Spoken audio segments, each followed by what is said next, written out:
Welcome to Find You Fridays. It's me, Lorene. I'm here hoping that you're having a fabulous day, week, month, and halfway through the month. 'Twas my nephew's 16th birthday today. Oh my God. I was at his birth. Random fact. It was his birthday today, which means it's coming up to my 16-year anniversary of moving to Adelaide. How fun. How fun. Let me just pop over here. Good evening, Melinda. Have fun. There we go.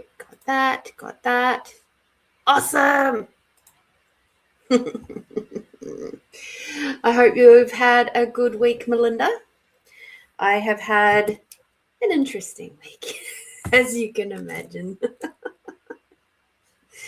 Oh, dear. What is the date today? It is the 22nd of the 5th. 26. Oh, my Lord.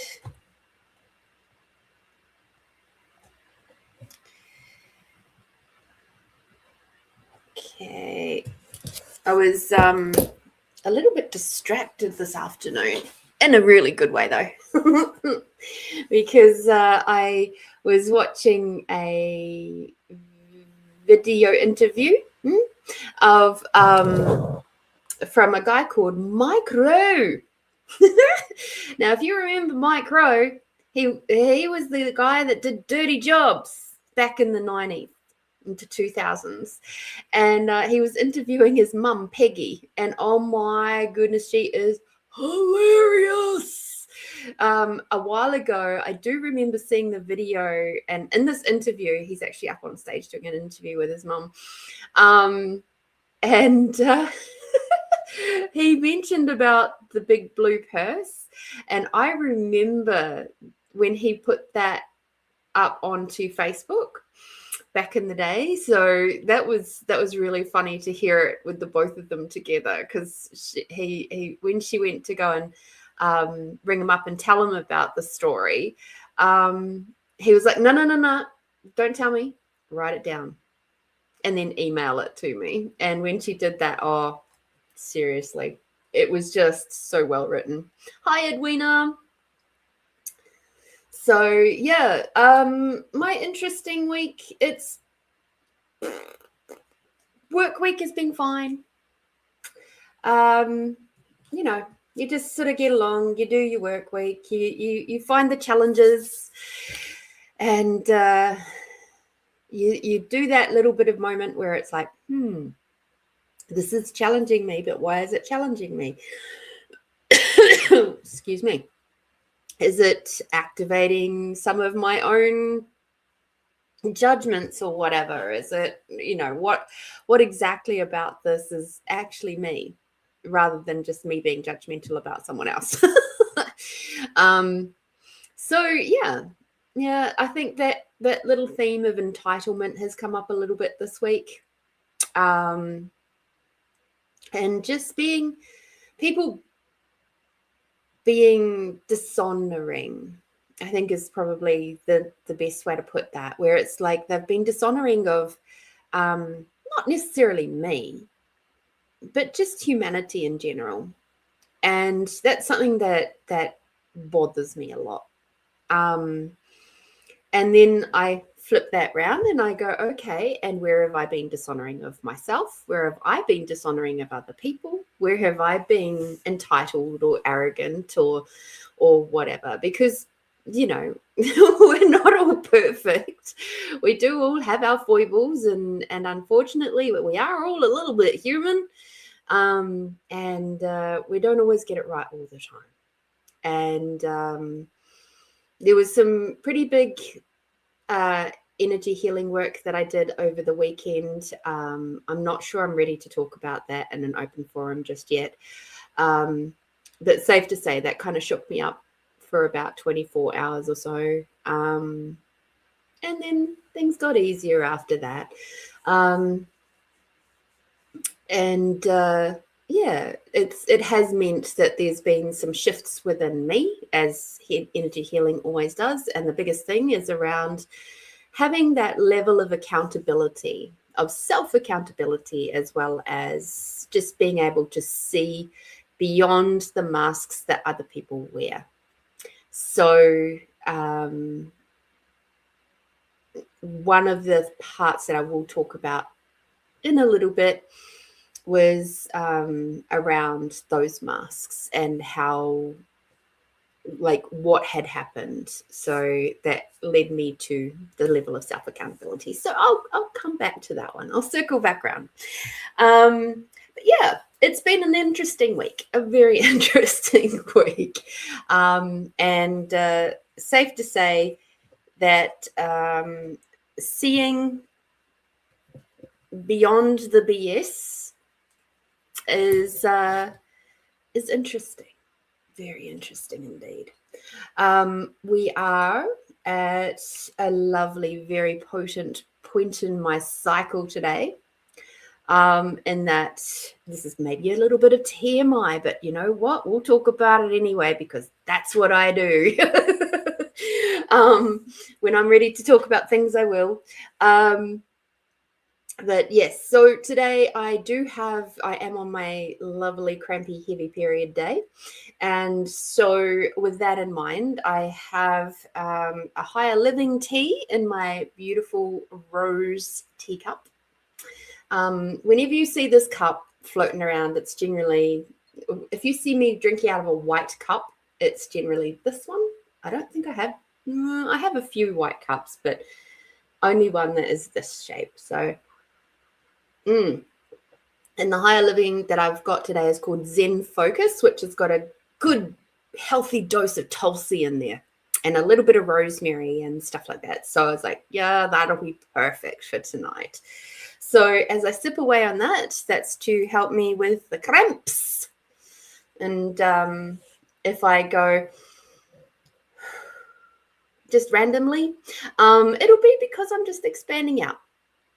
It's one of the things I learned several years ago now, is that often when I'm cramping, it's because my awareness of other women's pain becomes a lot more heightened at this time of my month. And as such, I get the cramps a lot harder if I'm very contracted. And so if I expand out, like we do our expanding out tool, and I expand out my allowance beyond my awareness and my feminine energy beyond that, the cramps tend to disappear pretty quick. So that's pretty cool. It's a cool tool. And I'm grateful that I have it, because when I was young, when I was a teenager, and well, not even a teenager, I started getting my period at 10 years old. So even heading into high school, I was getting period pain so bad it would mess with my vision. I would have to be holding walls to get to the loo and things like that. My mother couldn't relate because she doesn't get period pain like that. She blamed my father's side of the family, which is possibly true to a degree, in that a lot of my Celtic heritage and all of that, sort of the more spiritually aware side, we'll say, definitely comes from my dad's side of the family. So there is definitely an injection from my mum's side as well, but it's through my mum's dad's side, not my mum's side. So interesting that, isn't it? I've had an awful lot of my spiritual gifts have come through from my dad, well, from the masculine sides of my bloodlines. So that's fun. So yeah, it was certainly a bit of a shock to the system when I got my period so young, and not only for me but for my mum too. She was like, you sure? And I'm like,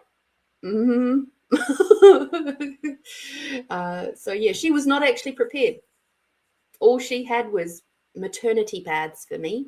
And if any of you have had anything to do with that time, you know that they are very thick, and putting them on a 10-year-old body was, or in the 10-year-old underwears, not great. Not great. But anyway, sweet pea. I love that you are being open as well. Thank you for that, because I think that's the thing about taking away the mysticism of periods, right? And of being feminine and female. I'm seeing a lot of content at the minute of males educating other males around female stuff, especially about periods and perimenopause and stuff like that. And it's like, there's this one guy who I've seen quite a few of his videos when he's going mansplaining periods or mansplaining perimenopause or things like that. And he does a brilliant job of doing it. And I think actually there would be some women who watch his content that would go, oh, wow, I didn't even know that. And I think that's brilliant. The more we know, the more we can be supporting of each other. You know, I don't think I recall any conversations other than, got a hot flush around perimenopause. I don't recall any of, and I hung around the adults a lot when I was young. And I don't think I recall my mother's age group ever really sitting down and really having decent conversations about perimenopause or anything like that. And because there wasn't that level of openness, you know, how could they ever even get the support that they required from the doctors and things like that? Even now, trying to get support from the medical profession as far as that, the perimenopause side goes, is difficult. And that's ridiculous. So I've heard way too many stories of women who have had to literally almost scream the house down, like as in at the doctor's office, to get support, whether it be a blood test or HRT or something else. And it's stupid. It doesn't need to be that way. It really, really doesn't. And as so many male content creators have said, if it was a man bleeding out of his urethra, for example, for 7 days straight, you can guarantee there'd be something done about it. Hi, Tamara. If they were going through the levels of pain and consistent hormone fluctuations that we do, or there'd be something done about it if it was a man. But that's the gift of us being women, is that we are so fucking resilient and we're so tenacious and we just do, we're fucking amazing. And like the fact that even for women who have had the gift of children and have husbands and like just all of that, like, and they still keep going without completely killing everybody in their space. It's amazing. Now, Marit, you said, is it possible not to have, are you talking about perimenopause? You said, I have not had any. So depends on how old you are, depends on your philosophies. It depends on a lot of different things. It depends on how you eat, what level of fluids you take. I know for me, I have been incredibly lucky that I got onto a high protein diet about 3 years ago now. And that has really helped with a lot of my perimenopause symptoms. I didn't have huge amounts like a lot of people do, but fortunately, the main thing that I had was night sweats. So there's a huge range of symptoms, absolutely huge. And a lot of them get put down to age. A lot of them get put down to, oh, you're overweight, and that sort of thing. One of the big key factors that I have discovered about perimenopause is obviously it's perimenopause, for those of you who don't know, is the time that happens as the hormone levels, your estrogen and your, the other one, are dropping. And it's before the periods fully finish. So menopause is not until you have had 0 periods for 12 months or more. If you have one period within that 12 months, you're not menopausal yet. You're still perimenopause. So that's just the difference there. Peri meaning before. And one of the big things is that a lot of women in their 20s, 30s, and even their early 40s, when they're dealing with kids and husbands and jobs and running a house and all of that, progesterone. Thank you, Tamara. No way I was going to remember that. And our cortisol levels are pushed very high because we're having to do so much organizing and making sure that things are on the go and sorted. And, you got this kid going that way, blah, blah, blah, blah. You got people calling on you all the time. That sort of thing. So it's very high stress from the 20s to around about 40s. It's a long, long time. And unless you're doing a lot of stuff within that time to help balance out the cortisol, when your estrogen and progesterone drop, the cortisol levels still stay really high. The estrogen and the progesterone are actually buffers in the body. But when they drop, what happens is the cortisol ends up acting a little bit like acid, and it acts on acid starting around the waist, not the waist, the hip area. And you'll find a lot of women who are in perimenopause will start complaining about how sore their hips are, how unflexible, how they feel really stiff, how they feel like their hips just keep going out all the time. And they start sort of having a bit of a wider stance because their hips are not landing correctly at that moment. They've lost their looseness. And that's why they say things like yoga and Pilates and things like that are really, really good. Breath work, being in nature. And the reason is all those things drop your cortisol levels. And as your cortisol levels drop, they can now balance with your estrogen and progesterone wherever that's at that moment. And it stops that the cortisol from eating away at the ligaments and the finer ligaments and stuff that are happening within the hip area, the pelvic area. Because us as women, we have a very different hip bone structure, right? So we've got a lot more the flexible bits and bobs, because we need that for when we have babies. We need our bones to go like this. And so as we get older, we don't need it to be quite so flexible anymore. But our cortisol levels are meant to drop anyway, so that can be accounted for. Because the human body is a fucking amazing thing, right? Everything's supposed to have its good time and in its own timing. So it's a huge fucking shift in the human body.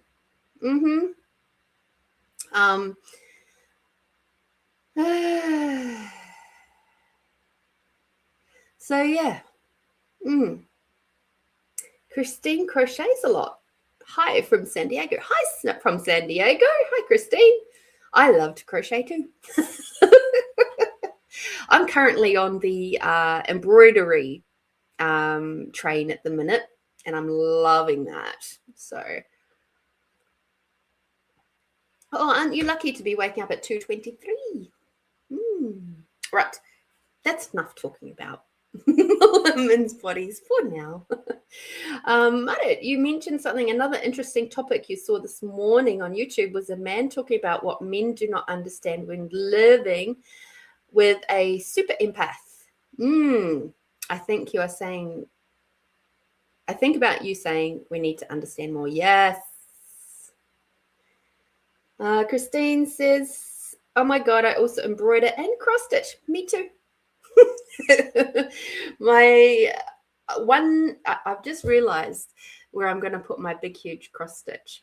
So I did create, before I moved in here, so it would be about 3 odd years ago as well. Very, very large cross stitch. It's about this high and it's this wide, and it's of a tree. It's called a rainbow tree, and it is so cool. So cool. And I was just thinking it would look really awesome maybe back there. I've been pondering where to put it. I haven't got it in a frame yet, and I've been pondering for a long time, where can I put this bloody thing? Because at the moment it's just curled up. But it was 44,444 stitches, cross stitches. So that's cool. I love it. It's good. And we're in winter here in Adelaide in South Australia, so I enjoy that. Any reason why you wake up in the middle of the night at the same time? Yes, there is. That is called the witching hour.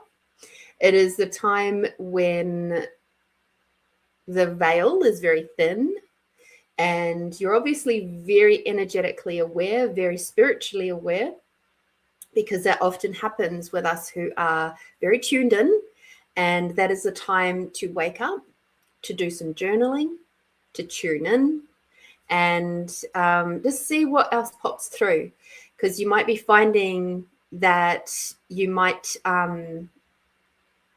actually have some really big insights, and possibly even some creative moments coming through at that time. So I would lean into it if that's what's happening for you naturally, rather than getting angry about it or frustrated or anything like that.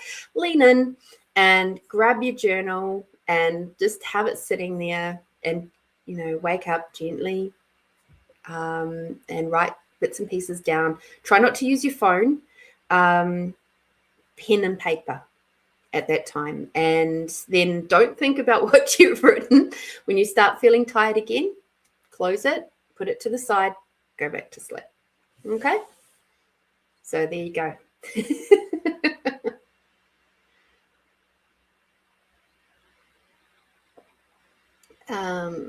Oh, cool.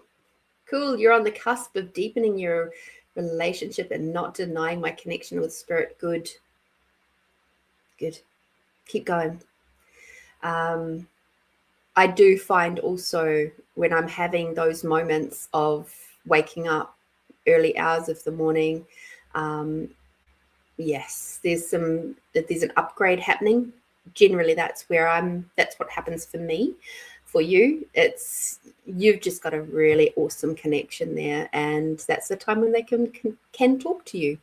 So if you don't wish to have that, though, you can ask them to give you a break. You can ask them to just rest, let me rest for the next 2 or 3 nights, or however long you wish. It's called office hours. However, just be aware that they will not go away. If anything, it's kind of like putting up a dam, and the information will just keep piling up. And when you do eventually bring it down and start listening, that's when it'll just come flooding in, and it'll be very intense. Okay, so you're better off just to allow it to keep trickling in, honor the space, honor the information, and then have a little rest afterwards. Okay.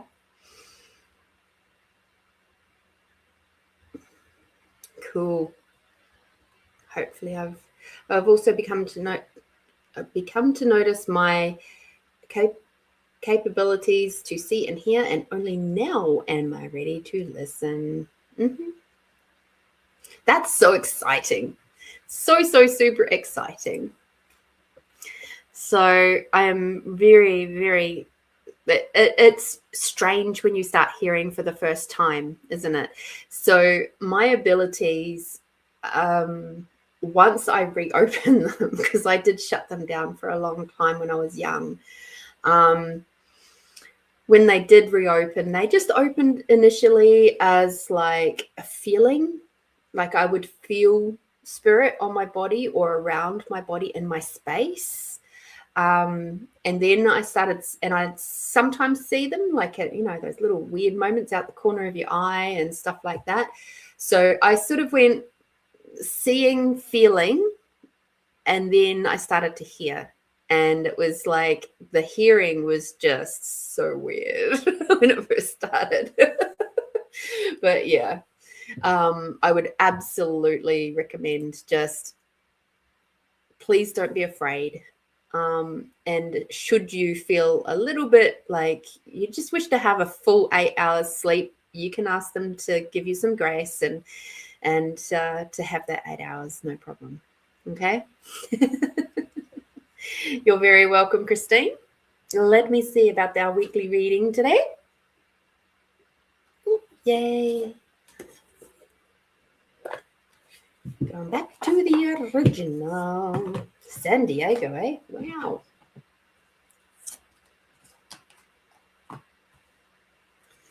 I love the internet. I really do.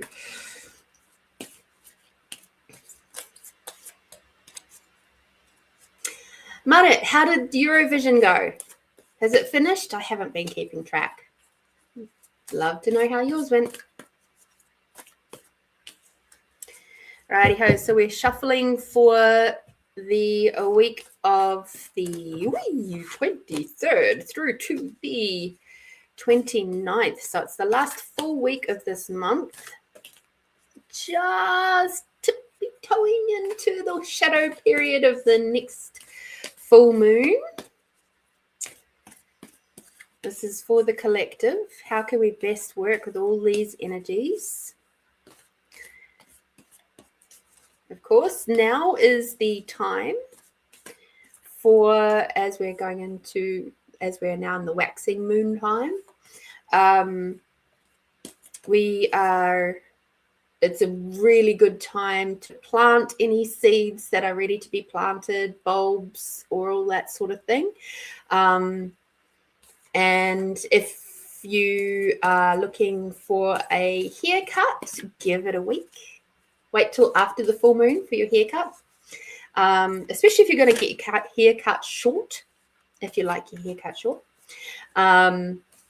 Because the waxing moon makes things grow fast. The waning moon makes it grow slow. So that's the difference in the energies, right? So just be aware of that. All right, Marit said Finland did not win. Oh, luckily for Finland, you know how hard organising can be. Yes. Not to that scale, I don't, but I can imagine.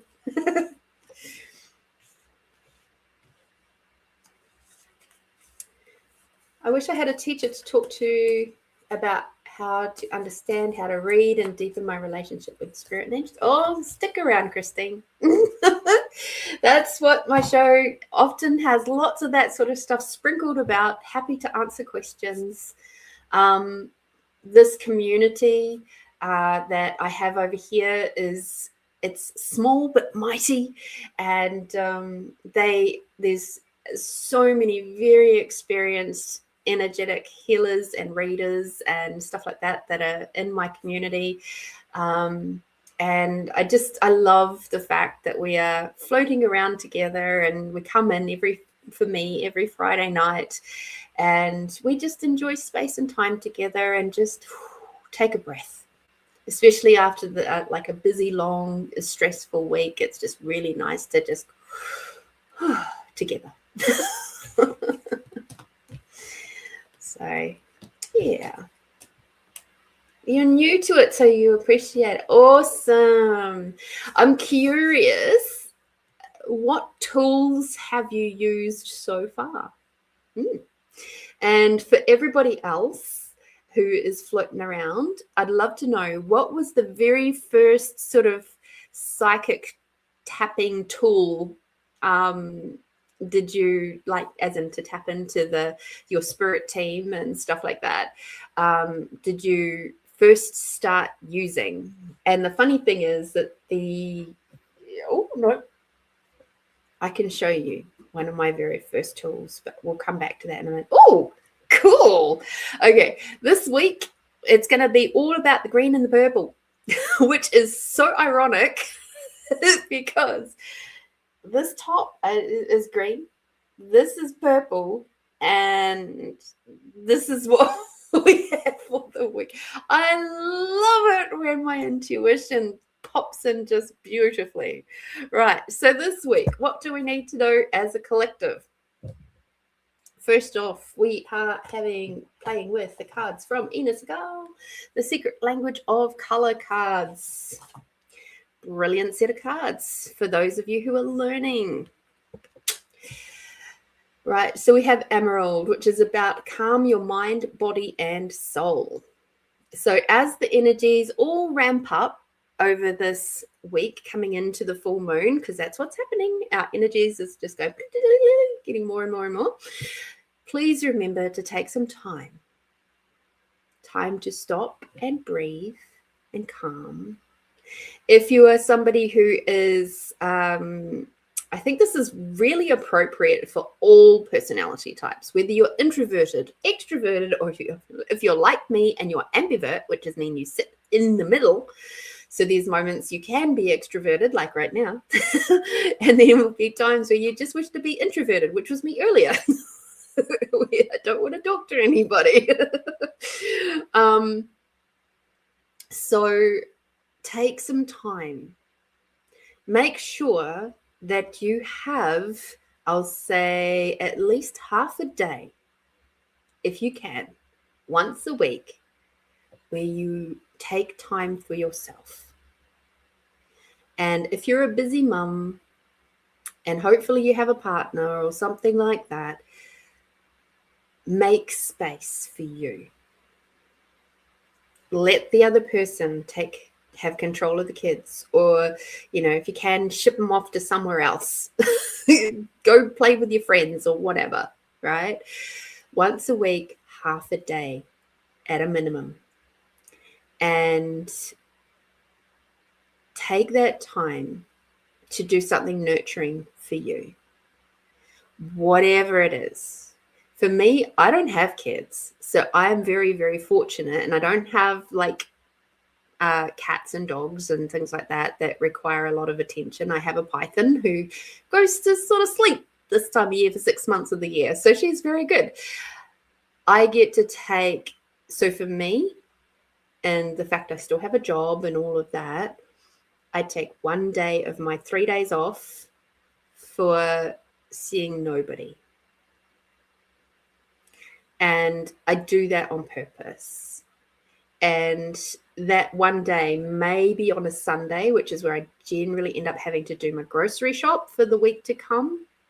But if I can avoid it, I do, by being more organized and doing it on Saturday. So this is me actively doing this. Okay.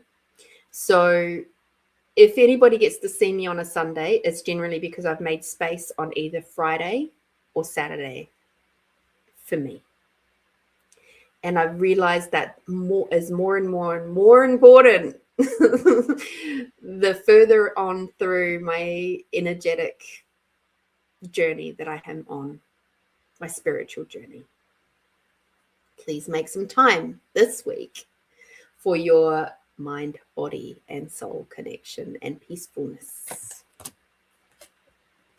It's going to be very up in your world. If you're not doing it, your body will start showing you, and you will get very angry, very irritated, very cranky with the people around you. So if you notice that, be aware. It's your body asking for some peace and quiet. Violet, create a balanced life. So this is right up here with this one, okay? Creating a balanced life is about learning and listening to your body and what it requires. So with me in my heavy period time, it is not a good time for me to go into a water fast. It's not a great time to do that. So as much as I would have liked to have tackled this weekend and gone into a water fast and done that for 3 days, it was just not going to bloody happen, right?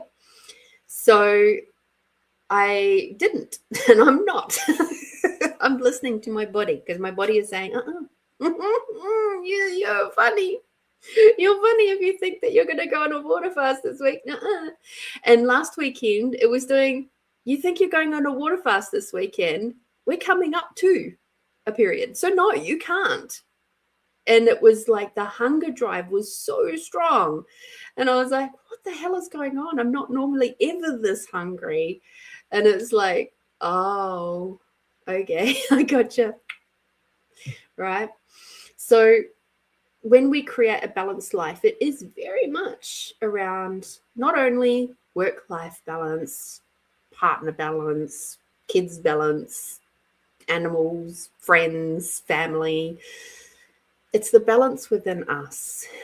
And is our mind, body, soul, heart, energy levels, are they all in balance? And that should be your first and foremost priority. So, like I said, green, purple. We're back to the greens. So while we can identify the ways that we can keep our mind, body, and soul balanced, we have to take action. We have to take action on making sure that we honor ourselves with all of this. Okay? It's one of the things, the greatest tragedies we do to ourselves is to not honor ourselves. So take action this week. Don't just go, oh yeah, that'd be nice, and go to sleep and wake up and, do the same old stressful thing all over again. Take some time. Have that cup of tea. Sit down. Do some crochet. Do some cross stitch. Get out in nature. Go do some tree breathing. Get out in the garden. Go and have a look at the moon, or the sliver of a moon at the current moment. Admire that sunset or sunrise, depending on when you're up. Listen to those birds. Take the moments. Okay? Take the things out of your ear holes. Put the phone down for a minute or 5. And just be present. You'll be amazed at how much better you will feel on the day-to-day if you do that.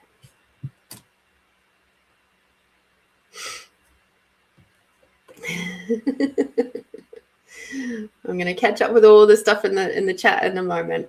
So we've gone green, purple, green, back to purple. Indigo, improve your vision.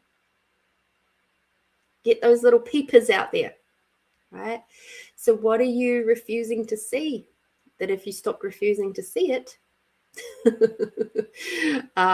would actually change your life in ways you've never, ever considered before. I'm just going to let that sit with you for a sec, right? If you're having trouble with your eyes, whether it be short-sighted or long-sighted. So if you're short-sighted, I made some interesting choices a few years back, which has created, and partially it might be perimenopause, maybe, where I created a little bit of short-sightedness in myself again. Short-sighted is where you're not really fully willing to see into the future, right? And when you're long-sighted, so you can see really well into the distance, but up close, it's like, what are you not willing to see about yourself in the present moment? That's sort of the energetics of your eyes. So what are you not willing to see that if you were willing to see it would change your life dynamically? And anything that is not allowing you to do that, let's just let it go, right? Cancel, delete, whatever you like to say. All right. So improve your vision. What else can you do? What else are your eyes trying to tell you from an energetic point of view that you haven't listened to yet or haven't absorbed? It's going to be a jolly interesting week. All right. So let us have a look at our yummy card.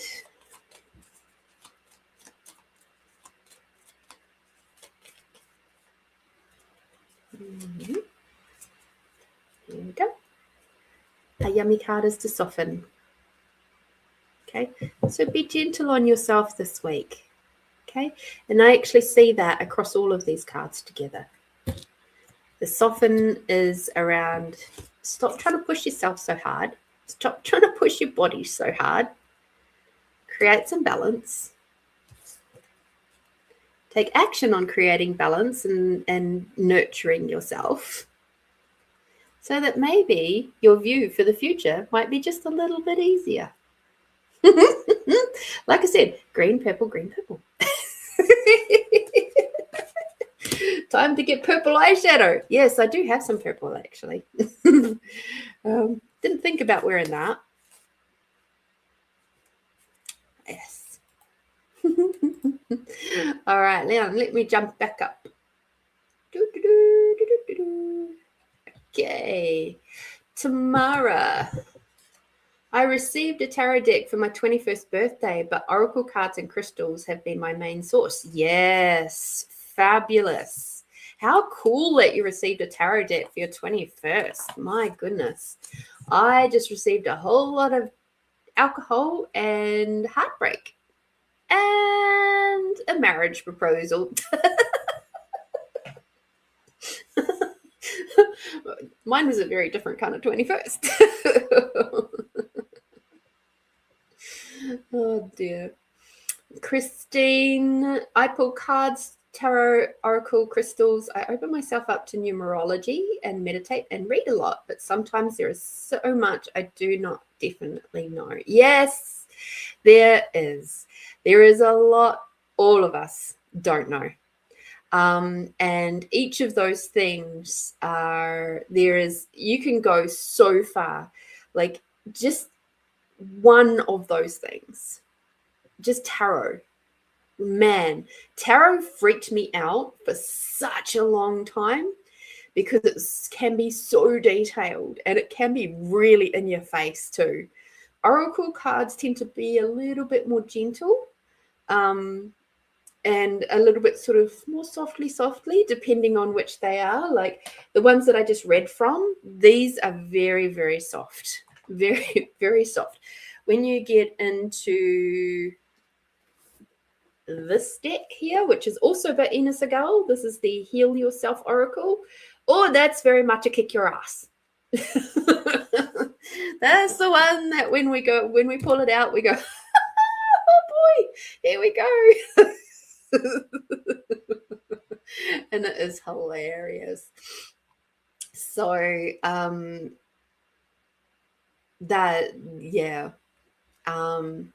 I have pendulums. I do a bit of work with pendulums these days. Last year I started working with runes. So those rings. I made these ones, which are really cool. I tend to find I have a lot of decks of oracle cards and a few tarot, different types of tarot, from the original Rider-Waite through to just some other ones there.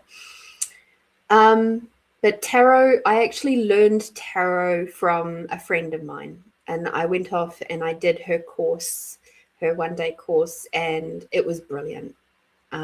She took all of the scariness out of it for me, and that was just brilliant. And I've really enjoyed using tarot since. And it's practice. It's just practice, like anything.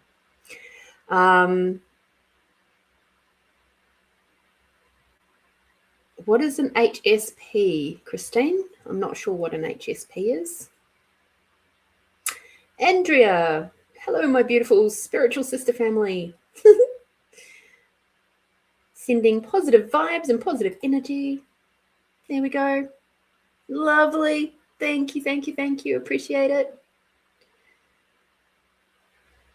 Love Wheel Amanda, good morning to you. Christine, it's like I speak the same language with spirit or our angels, but I'm not fluent, if it makes sense. Ah, yes. Yes, yes, yes. Cool. Now, when it comes to speaking with your spirit team, or anybody else's for that matter, sometimes when you're starting out, and I'm sure others will agree, it comes in quietly. And then the more practice, the easier it is.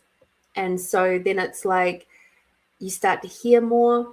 Like 4 years ago, when I was first starting out this podcast, there was no mediumship done. And now every now and then it creeps in, because my mediumship skills have upgraded. So that's where I'll be ending up talking with a specific person in relation to the person I'm reading for. Most of the time when I'm doing readings for people, it is from their team. Their entire team kind of steps into the space and they give me the energies and the feelings of what it is. Sometimes, because I'm a kinesthetic healer as well, I end up with the feelings in my body sometimes of what's going on in other people's bodies, illnesses, ailments, tension, stuff like that, which is always interesting. Amanda, I'm well, thank you. I've got a couple of other readings to go, just they've already prepaid, so they are waiting very patiently for me to get through these chats. Christine, so Marit is talking to Christine. Cool. Christine, Lee Harris just spoke about the balance with the color violet as we're in a season of change. We always are. We always are. Green, purple, looking at the little cabinet. Aw, that is so cool. When you said green and purple, I was looking at the little cabinet I have. On it is a green butterfly and under it is a purple butterfly. How cute is that? Obviously a message that you required to hear. So that's so lovely. We all require to head outside a lot more. Hi, and I said hello to Catherine. There we go.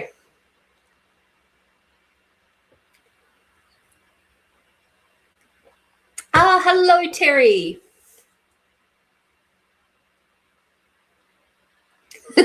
Tamara, your computer is glitching. What do my sup? Oh, yeah, your favorites. The old tarot. I'm so glad that you're enjoying using your rings, Terry. That is so cool. Makes me very happy.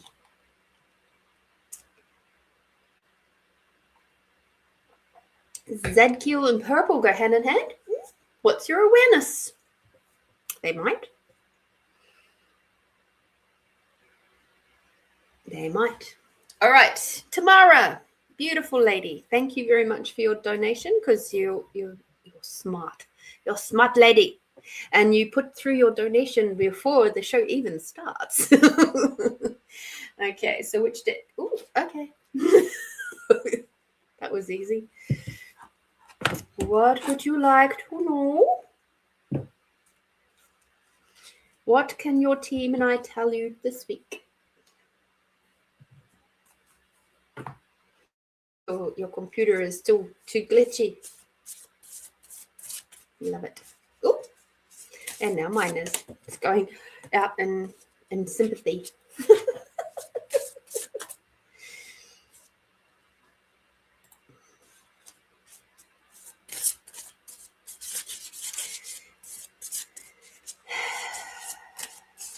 See, the other thing that I think has changed a lot for me over the years, and especially in regards to this particular space and platform, is because we have to move quite quickly.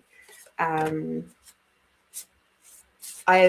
gotten over the hump of feeling like I shouldn't read the book. When I first started the podcast 4 years ago, I didn't necessarily think that I should read the book online. And what I have realized is that because I have so many decks that I use these days, my collection has expanded a lot over the last 4 years, which I'm super grateful for. That sometimes, if I've got the time to just sit with each card and really absorb the energy from it, and do that in a more low-key space, it's easy for me to not read the book. But what happens when I do read the book in this space now is that I'll often feel the energies of the parts of the passages which are a lot more twangy, in that they've got a lot more energy on them, and that's what's relevant to this person that I'm reading for, right? So it's kind of like your team goes through the book and goes and they highlight energetically the passages or the parts or the words or whatever is relevant at that moment in relation to that question. So I've kind of gotten over myself as far as reading the book. So we haven't worked with these cards for ages, and it's so cool. So you'll be like, which one are you reading, Lorene? Because Samara has a huge collection as well. And this is the set, the Celtic Spirit Oracle. Green again. Tamara, how cute's that? And I love these cards. They are so gorgeous. Look at the back of them. And the sides are green. So that's just super, super cool. I do have a question for you all, and it is so not spirit related, but this space is a really good space for it. Number one, do you have tattoos? Number two, what's your thoughts about tattoos on the forearm? So, and what's the longevity if you do have them there? Ooh, I don't own these ones yet. The very first time I got these cards was actually at a psychic expo where I had a stall and I'd taken a little break, and my stand was backing onto the stand where all of these were being sold. And it was when I got to meet the lovely lady called Lisa, who was doing the selling of books and cards and things like that. And she only brought 2 decks, and she'd sold one. She'd just put out this one. And I was like, oh. Because, when you find that deck and you just go, oh, it's calling to me. Yep. Yep. And so I said to her, right, if I get one more reading, because I always make sure that I cover my expenses and stuff first. If I get one more reading, then I'll come back and get those. And she goes, okay, well, if it's meant to be yours, it'll be here. And I did indeed. I sat right back down, got an immediate reading, went back straight away and got the decks. And I started using them that very day. And they were so easy to read from, even without the book. Tamara, I'm going to come back to the tattoo chat in a minute, but I'd love you guys just to let me know what your thoughts are.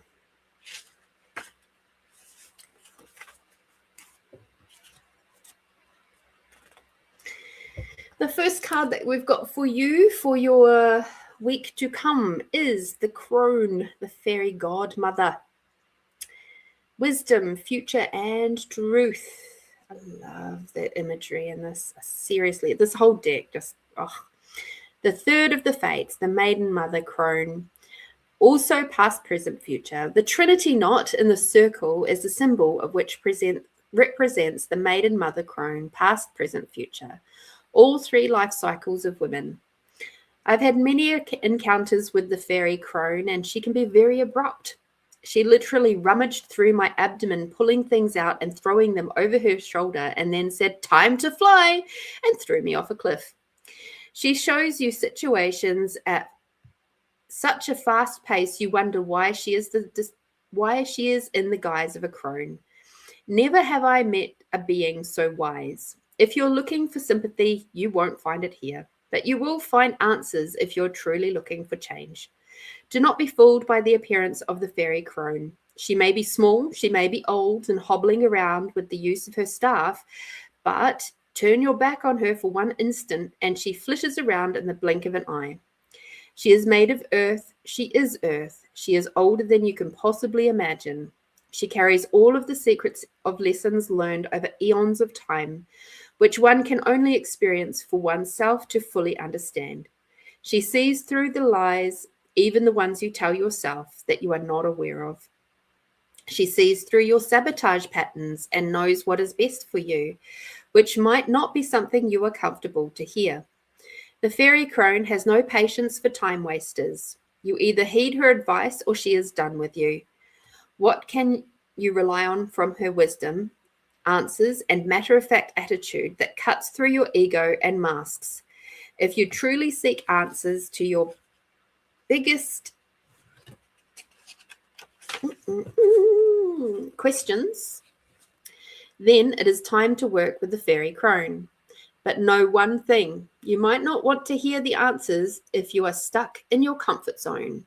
Know that once you call on her, she has the ability to propel you forward at such speed you'll wonder what hit you. Drawing the fairy crone card might indicate that you need to look deeper into a situation or within yourself to see what is really going on. Only when you peel back the layers can you see the root of the issue. It's about being open and vulnerable enough to look at yourself and what you might be afraid to look at that you've kept hidden for a long time. You might be caught in a never-ending pattern that feels out of your control, but remember that when we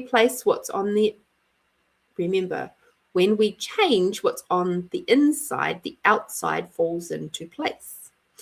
The fairy crone represents the future. Nothing is set in stone yet. All can change depending on what decisions you make in the present. Really think about what you wish your future to look like and sit with the fairy crone to see what requires to go to make room for it. So there's your main guide for this week to come. Okay. And she is definitely looking at stuff that you are trying to avoid at the moment. There's some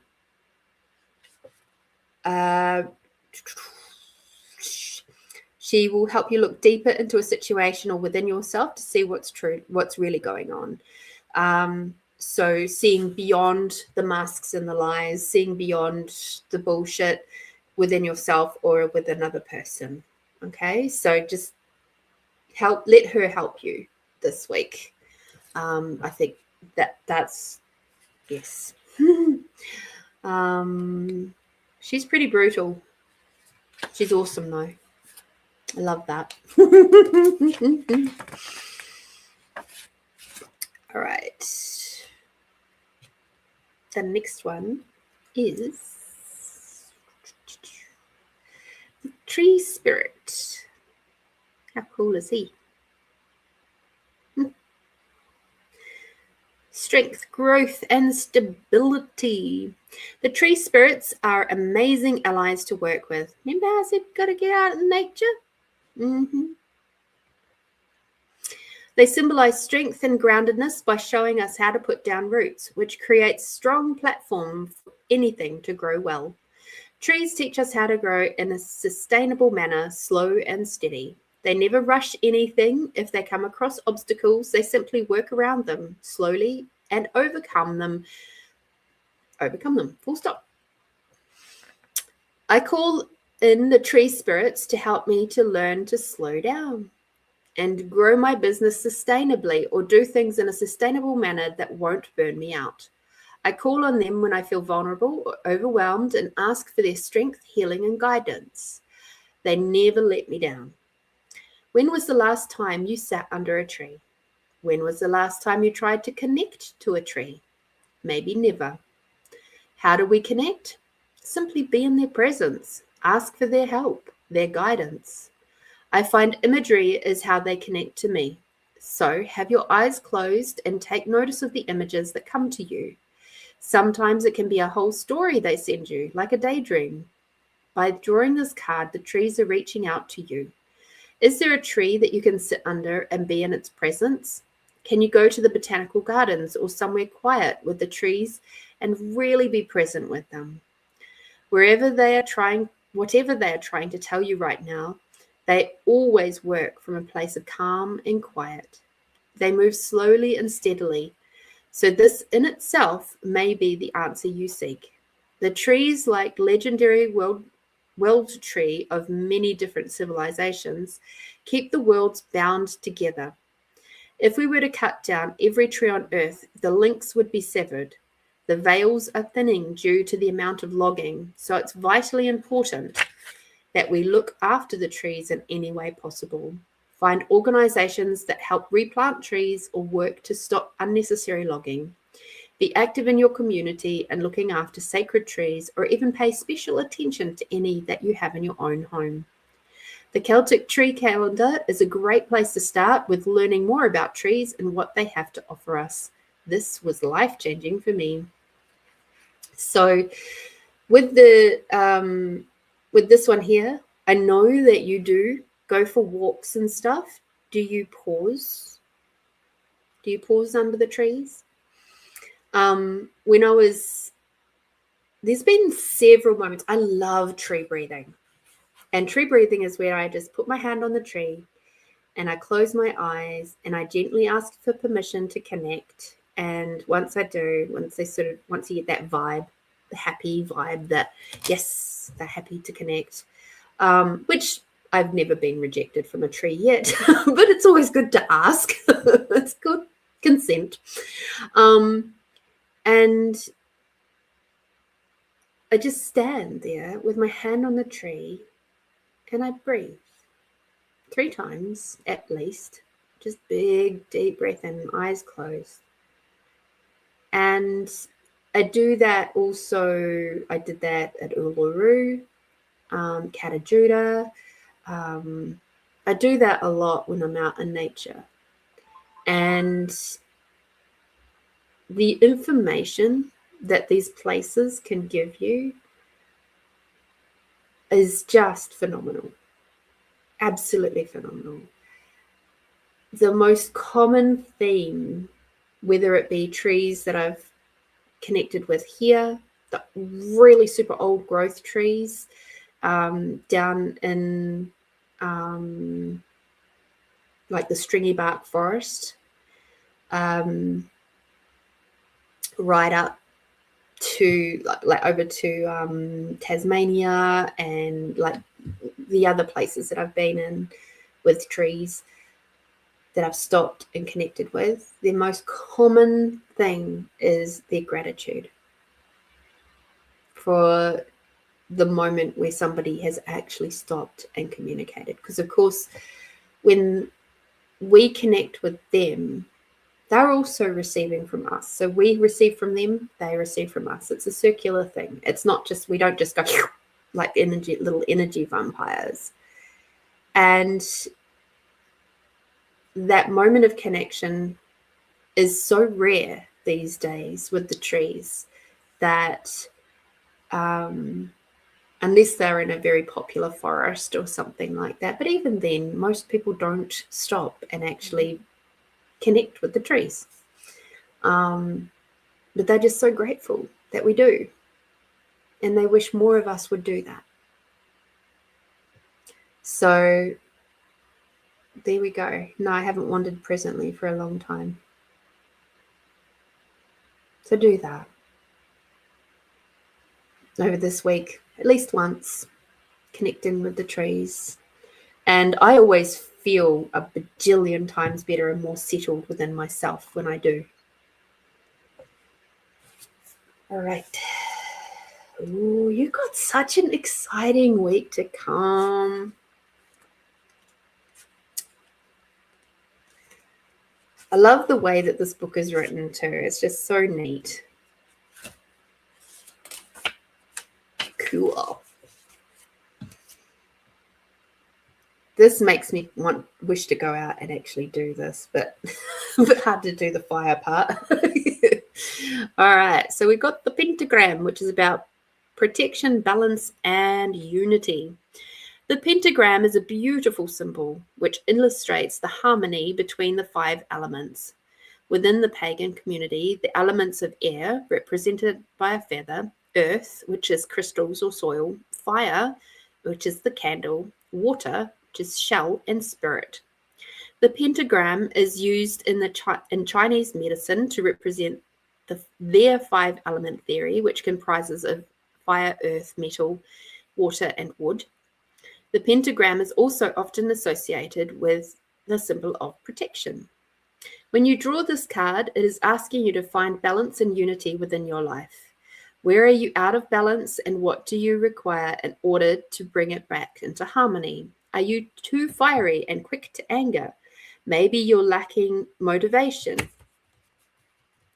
or the fire to achieve what you desire.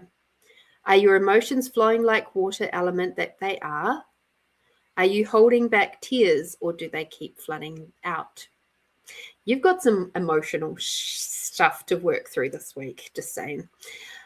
Maybe you're feeling a bit scattered and require some grounding, getting out into the trees, and are perhaps lacking in guidance and require to work with spirit more. That's not so much an issue for you. Have you become rigid and require to be more fluid like air and move more? Yes. When we bring things back to a simple approach of looking for what is not balanced, we can begin to seek out for ourselves that which will bring back balance to our lives. Call on the element you require to help you.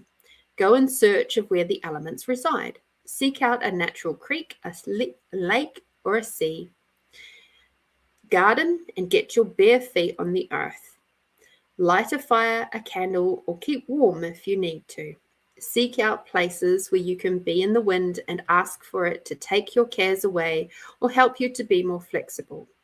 The pentagram can also signify that a union is here or awaits you. The pentagram should always be seen as a symbol of positivity, and if you are in requirement of protection, the pentagram is your symbol. So this is an interesting thing, isn't it?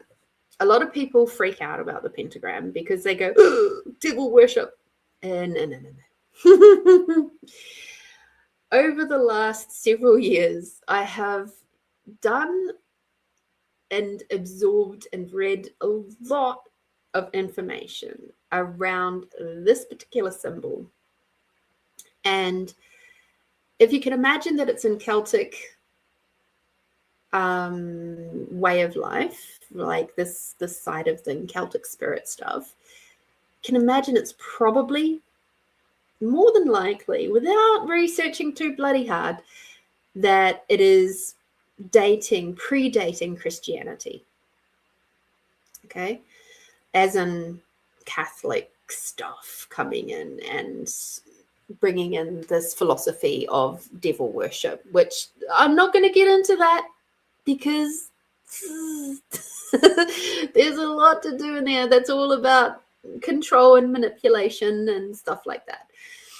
It's safe to say that this symbol was protecting the people from the control and manipulation of all sorts of things, of each other, also of the church, of governments and things like that. So this symbol is so old, so very, very old, and it spans multiple different cultures. That how could it possibly be a devil worship symbol? It is not. Okay. So I just wish to put it out there. When you're hearing the same information from multiple different sources, it's like, well, who am I going to believe? At the end of the day, you've got to go with your own intuition. Make sure that your ego is out of the way. But this symbol, especially with the circle around it, so you've got your 5-star and then your circle, that is how you draw it. And you can place that symbol, you can just draw it in the air over your car, your house, yourself, and all of that will protect you from, things that are out there to harm or to cause injury. Okay. Use these things, even if it's just the thing of I'm connecting in with, earth, fire, air, water, spirit. Yeah. And I'm connecting them all together. There we go. Pentagram. Beautiful. Okay. Pentagram. Balance. Balance, balance, balance, balance. About having everything in balance. Because you imagine with that symbol, if you haven't got something in balance, one of them is missing, then the pentagram is going to fall apart. So, have to balance.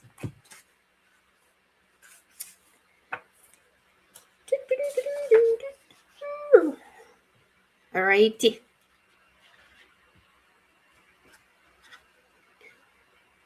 Ooh.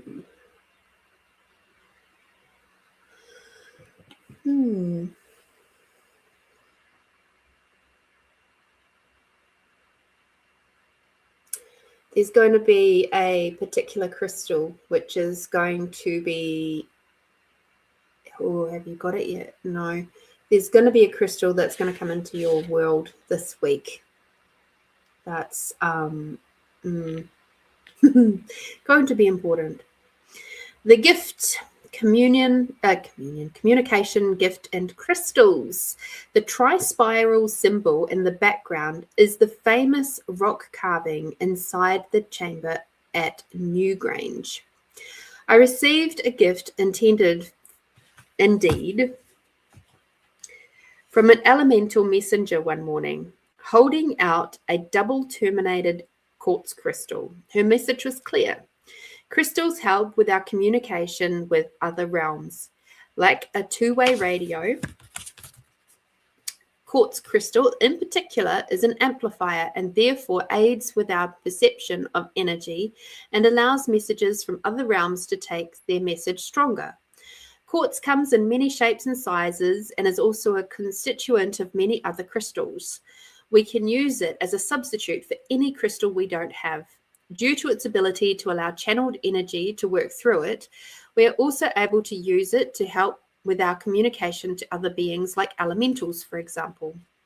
The gift that making contact with other realms brings is truly something to be grateful for. Understanding that there are other realms coinciding with our own may be something foreign to you, because in Western society we are led to believe that in order for something to be true, it must be backed by science or proven to exist. The other realms require your faith and belief first in order to see or sense them. In drawing this card, it may be showing us that something positive is coming your way. The outcome is favorable, or it is time to make contact with other realms and the elementals. Ask them to make themselves known to you.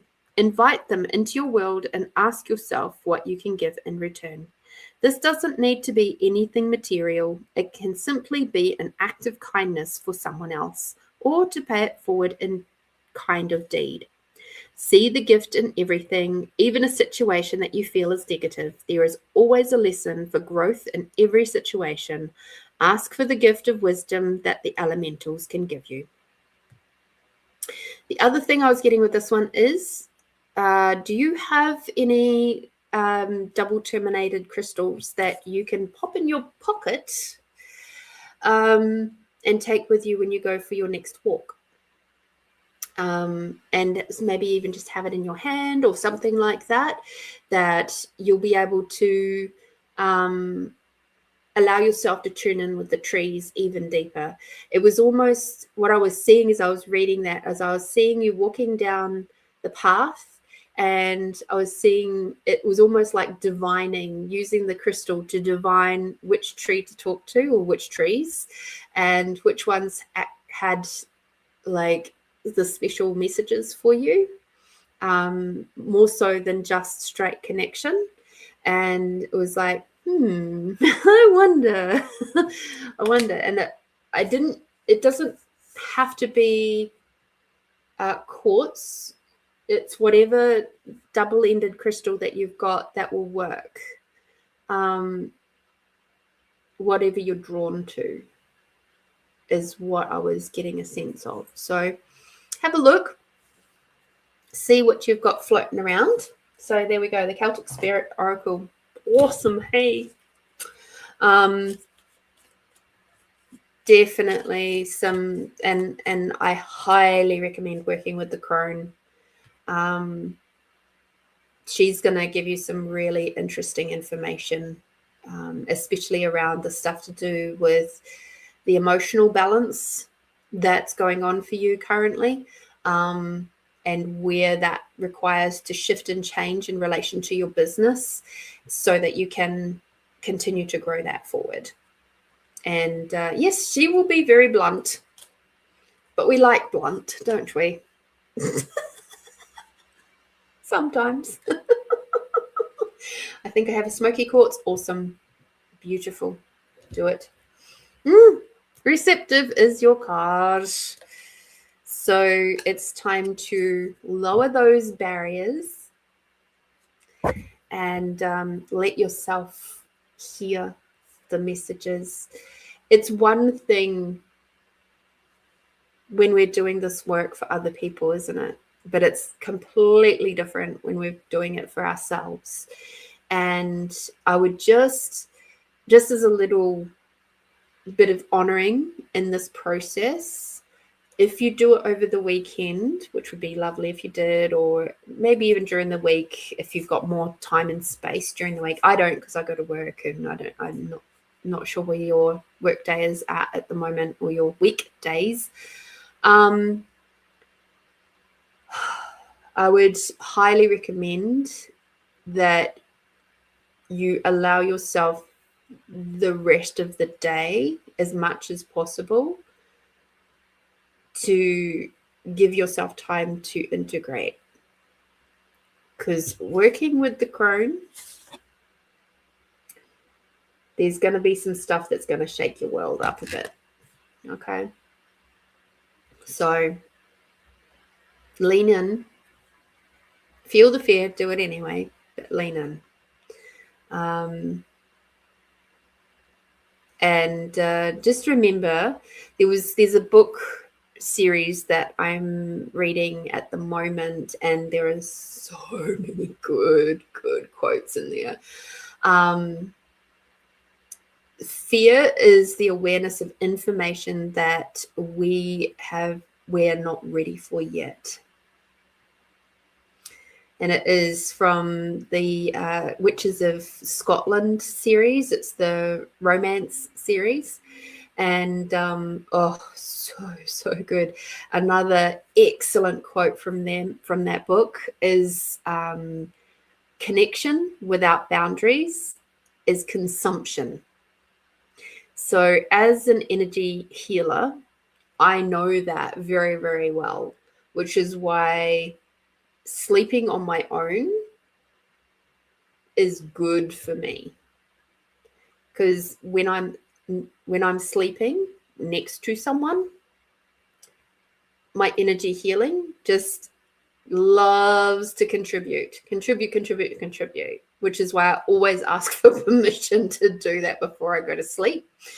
Because the other person can get really upset with me in the morning and they don't know why they're upset with me, but it's because they've received a whole bunch of healing that their subconscious body was happy to, but their conscious body hadn't given permission. So they get a little bit within themselves. And for me, I just feel drained if I don't ask permission first, right? Because then I feel like they're consuming from me because it's without boundaries either from me. So that's fun. That's good reading. But anyway, so there we go, my love. Definitely get out, have some fun with nature. Lean into the pentagram stuff. It's not scary. It's quite comforting, actually. And yeah, see what else the trees can provide. What other information?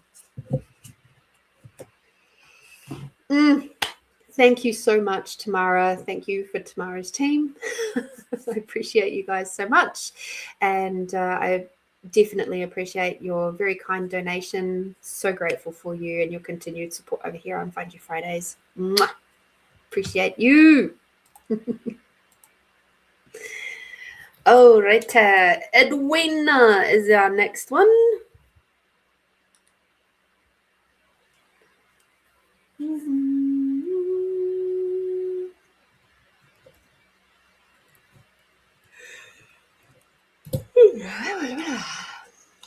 Yeah, they're good cards, aren't they?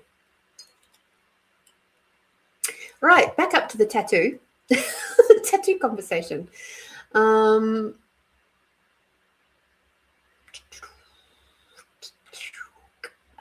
Tomorrow, one tattoo on your forearm. It's a symbol that signifies for me my trust, to trust my intuition.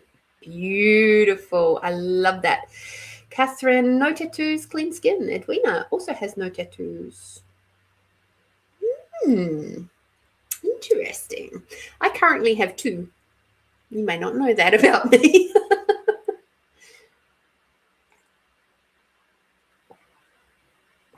I'd like to know, Tamara, on the one that's on your forearm, how is it worn? Is it like, does it get blown out? How long have you had it first, I guess, is a good question. And how, like, I'm guessing it's a fine line type tattoo.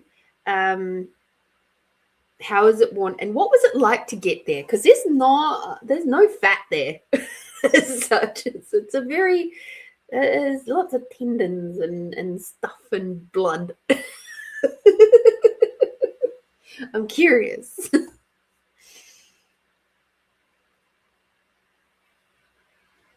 Ooh, Edwina. We're getting all the interesting cards coming out. We started off easy. I think my team knew that there was going to be some fun ones to come.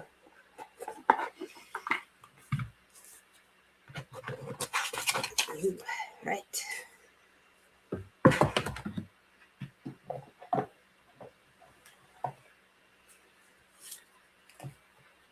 Oh, this one's always so hard to shuffle.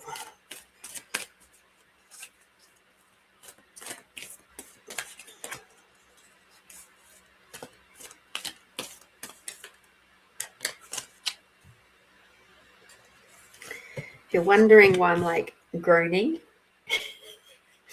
it's because we're onto the animal tarot and that talk about tarot. And the animal tarot are really hard to shuffle because it's such a big deck. I know you guys, you Aussies love it when I talk about it like that. Such a big stack of cards. For those of you who are new around here and don't know the difference of why I'm like, it's because, so here's the deck that I just used, right? This is the tarot, the animal tarot. There's quite the difference. So for my little wee hands, it's like it's a lot harder for me to, and I have to slow down. Otherwise, we end up with cards going, whee! And I'm not doing off the floor readings today.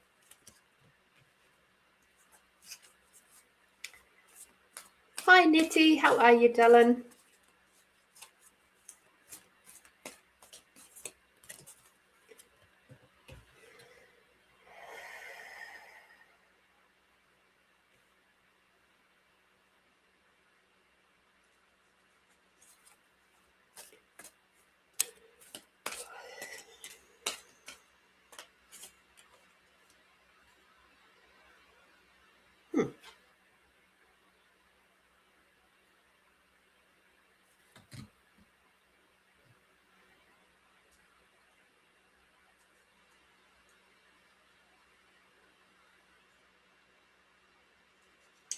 Okay.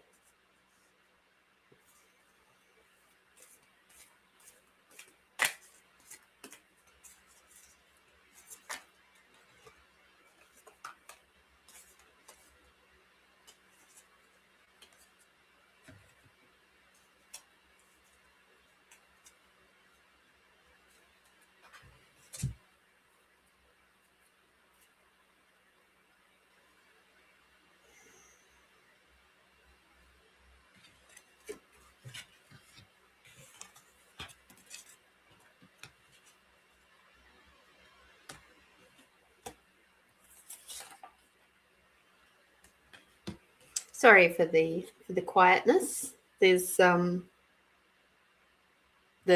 team is it's kind of like undecided about something, and one of them is about whether I get this card over here, or they're like maybe not, maybe not. So I'm gonna pull it out and I'm gonna give this deck a shuffle and see if they do. And now that I've got it out, they're all excited. Okay, cool. They're so funny.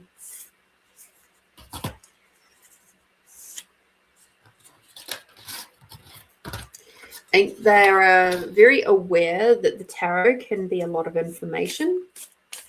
And so they didn't wish to overwhelm too much because there's already 5 cards out. And so they were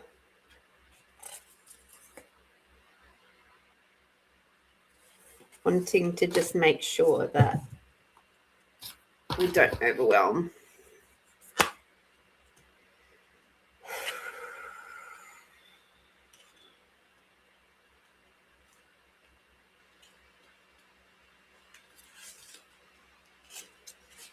Okay. So the one that they're sort of like, not sure about, is actually the one we're going to read first. And it is from the Universal Dragon Oracle. And Nettie, I'm good, thank you. Thank you for asking. Change Perspective is the card that you got. Shimmering like a mirage in the sun's light, star dragons rarely wander out to bask in its warmth. However, this star companion dragon brings a reminder that now would be a good time to change your perspective and do things differently. A bit. a bit differently. Things may seem difficult and there may not be a foreseeable way out of where you are situated, but things often look different if you flip them around.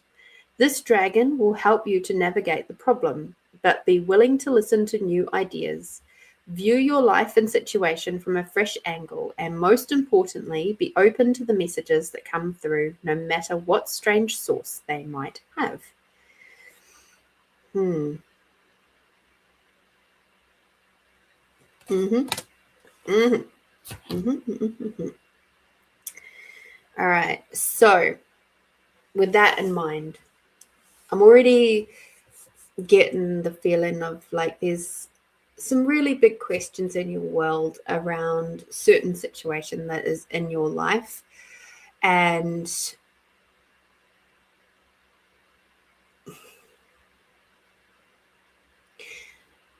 it's sometimes what happens is we get a little bit fixated on one, like I said, one perspective. And sometimes we just kind of require to take a step back or have a breather and be able to see beyond, to see it from maybe a different point of view, maybe from a greater overall point of view, rather than just our fine, narrow, egocentric point of view. And that's that I can see why they was like, because this part of your life right now, which is creating a lot of questions in your world, it's very close to your heart, and as a result, they are treading gently with you. Okay.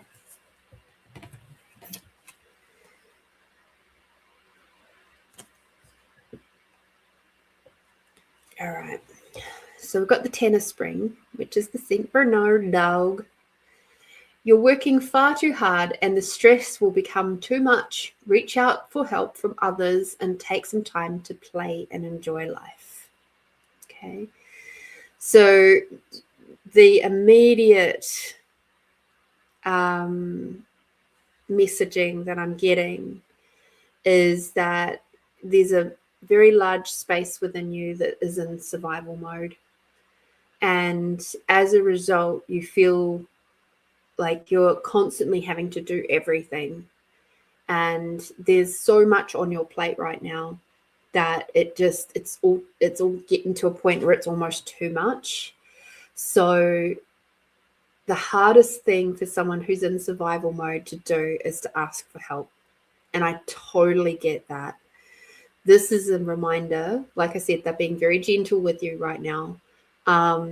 This is a reminder to you that it's kind of like you're getting to the pointy end of the stick of, if you don't start asking for help now, if you don't start reaching out and asking other people to contribute and to help do things like around the house or whatever, you're going to get burnt out.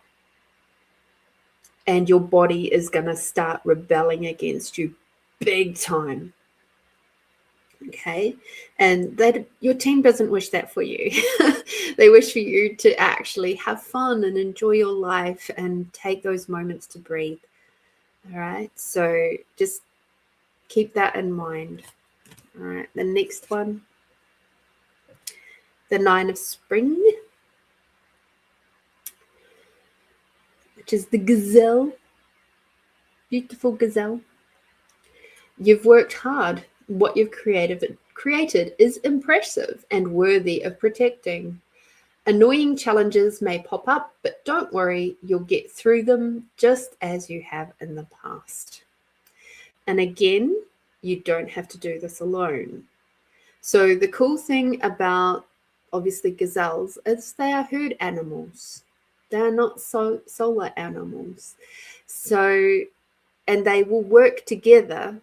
If a predator is coming along, if they feel threatened, they will absolutely work together. But then there's those moments where they will pivot very quickly. Okay. And when, again, this is a big sign of survival mode. from what I'm seeing. Because there's that feeling of just being on the rush, on the go, on the, like, waiting for the next shoe to fall, waiting for the next problem, waiting for the, like, there's just this high chest breathing. So take some time when you can, even if it's just when you're on the loo. Take some time, or in the car, belly breathing at the very, very least. Tell your brain, trick your brain into going, I am not in survival mode right now. I am safe. Breathe into your belly.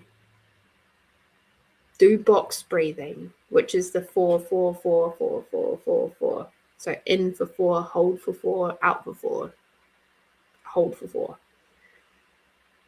The other one you can do is a little bit more rectangle, but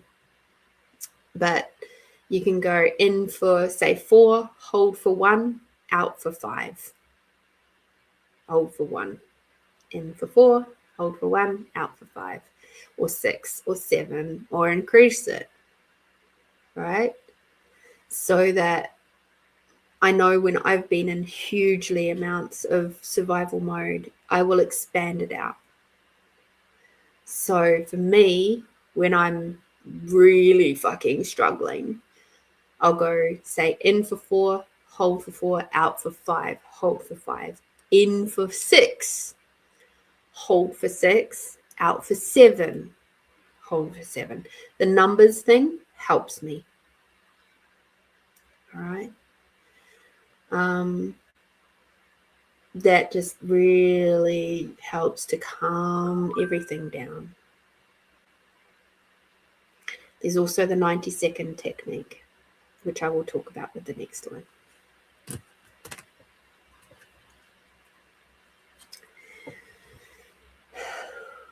We have the 4 of winter, koala. Thoroughly think things through before making a decision. Continuing to overanalyze isn't going to get you any closer to a resolution, but meditation and prayer will bring you the answers you seek. Okay. So this is where taking your time will really, really help you. Take your time, take your breaths, take the space that you require. When the 90-second technique, which is why I'm going to bring that up now, is where you get that moment where a big emotion has come up or a situation has come up, and it's about to drive you, like, and to say stuff that you may not really appreciate, you might regret it later, kind of stuff. Just pause, put your hand on your heart, close your eyes, and just sit with that energy. Identify first where that emotion is sitting in your body. You may even want to put your hand over that part. So if it's like sitting in your stomach, put your hand over your stomach. If it's sitting in your arm or wherever it might be. And count to 90. That's all you have to do. Allow your body to have that emotion go all the way back to completion, rather than sitting and stewing on it. Okay?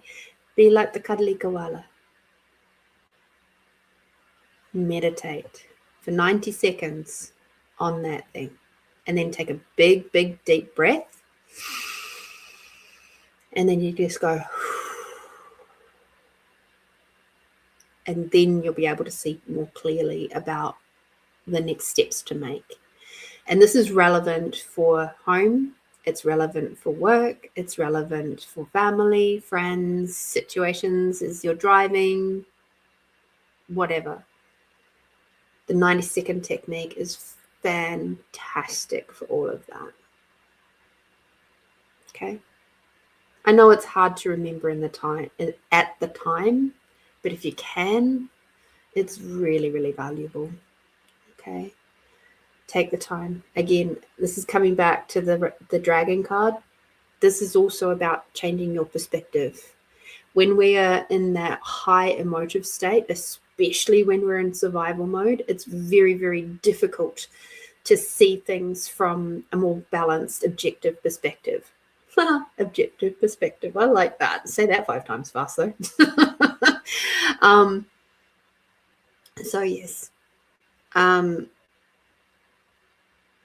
90-second technique.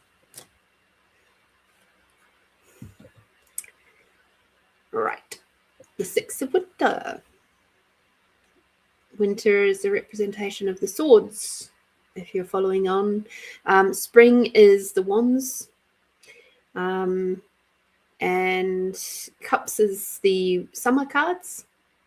And the pentacles is the autumn cards. But we don't have any summer or autumn. But we do have a winter card, which is the rescue cat of a mixed breed. The challenging times are coming to an end, and you can now breathe a sigh of relief. Let the past go, and embrace the happier times ahead. So, this is the reason why it's at this more towards the end, is because this is what you've got to look forward to, and that not everything that's going on at the moment will carry on forever. As they say, this too shall pass. And, the happier, shinier times are coming. You just have to breathe. You have to allow yourself the space to get there. And please know that it's, even in the worst of times, that people are loving you and that that the beings in your team are supporting you in whatever your choices you make. And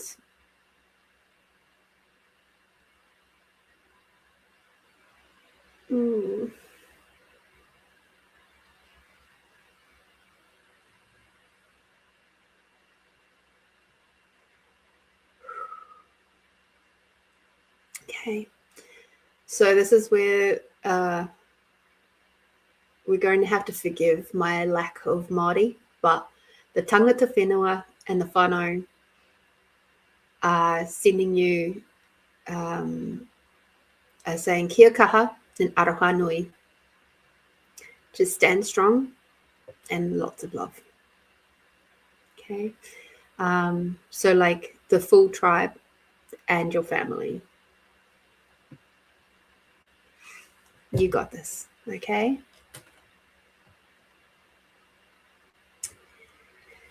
Now this card, it was of 2 minds whether it was going to come out or not. And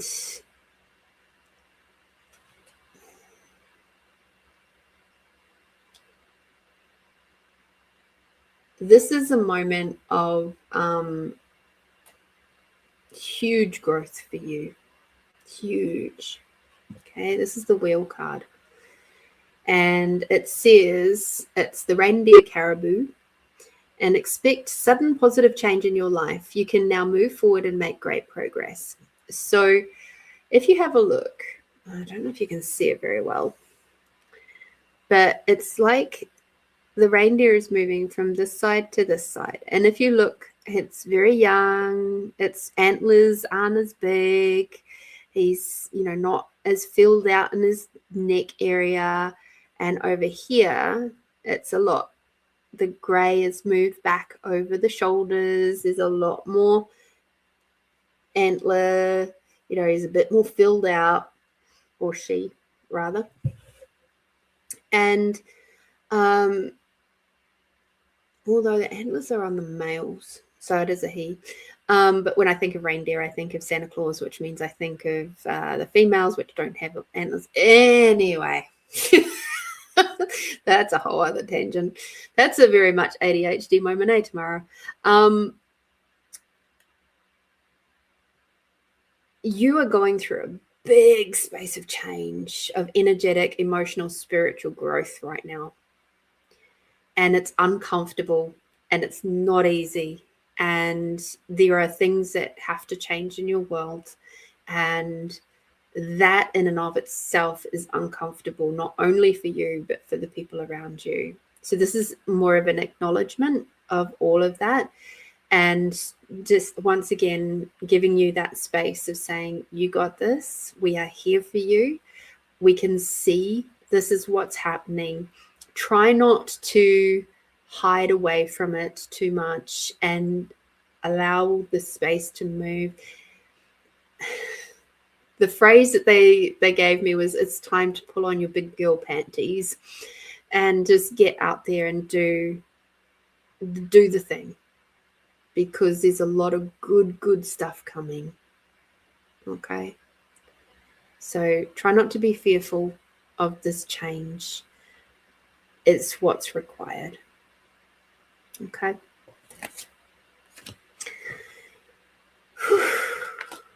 That was a big one.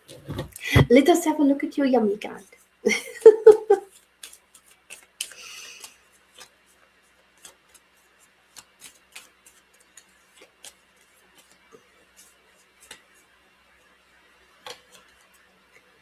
Okay, support is the card that has come out as your yummy card. So this is a time where, as much as you might like to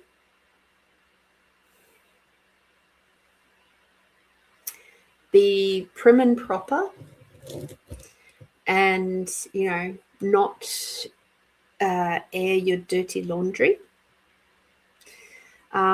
this is a time when you're going to require the support of your friends. So please reach out to them. Okay. Please reach out to your friends. Make sure you've got plenty of support around you for whatever choices that you're making. And you got this. You got this. I adore you. And thank you so much for your very kind donation. And I appreciate you so much. Fridays appreciates you. And I wish you so much love for this week and month ahead.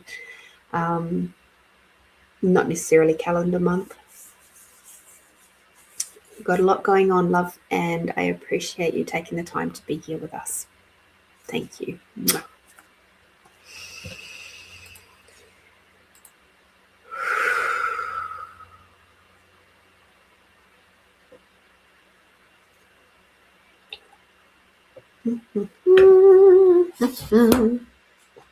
Rightio, Tamara's told me a whole bunch of stuff about her tattoo. It's my only one. An apprentice did it. Oh wow. And I don't think he was too enthusiastic about doing such a small tattoo. It twists into a funny shape when I move my wrist, and I think the ink bled a little, so it's not so fine line. It just reminds me to trust my intuition, no matter how imperfect it may seem. I got it just after I turned 40, so it's almost 8 years old. It still looks the same now as it did after it healed. It hurt a bit, but it's relatively small, so it was over before it was an issue. Cool. Oh, Paul's popped into the house. Oh, I love it. Let me just put these things to the side, and then we will have a look and see what is up in Paul's world today. You're welcome, Edwina.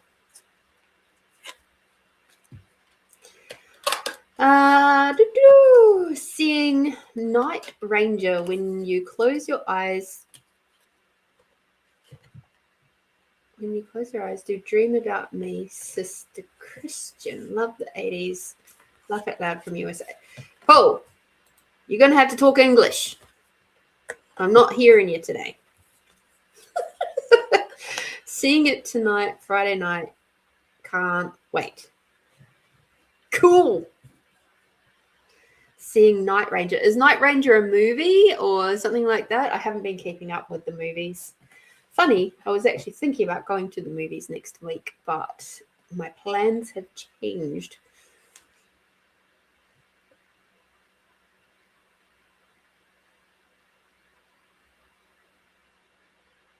Hmm. Oh, the 80s. The 80s were great. The 80s were a good time. I think. I was growing up in the 80s. There was a lot of interesting times for me in the 80s. A lot of upheaval, a lot of trauma. And yeah. And then there was a lot of freedom with it too. So I the 80s are a really weird time for me to think about. Oh dear. Merit, you have popped in a little donation. What question do you have, my dear?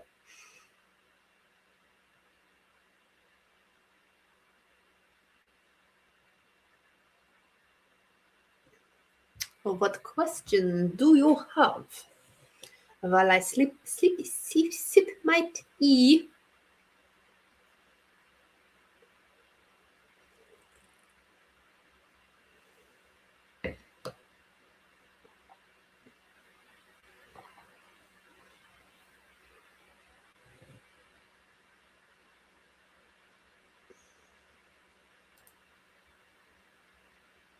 How can I make my glasses increasingly clearer? Bye, Nettie. Hope you have a great day.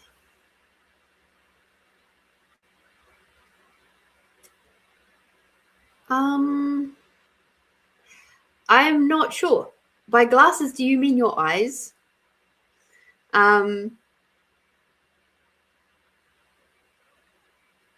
Or are you talking about actual physical glasses? Because your actual physical glasses might be a manufacturing problem. If you're talking about your body, well, that's a whole different thing. Because you have put, or are you talking about a drinking glass? Like, drinking glass.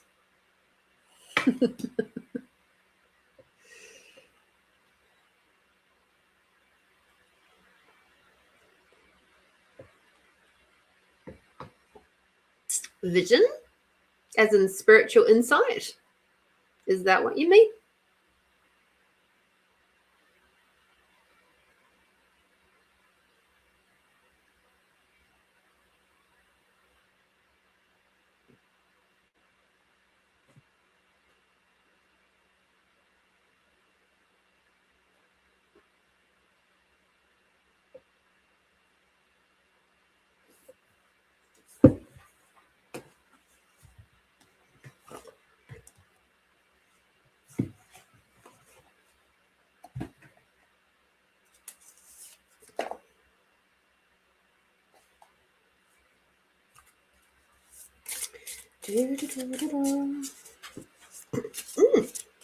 Wow.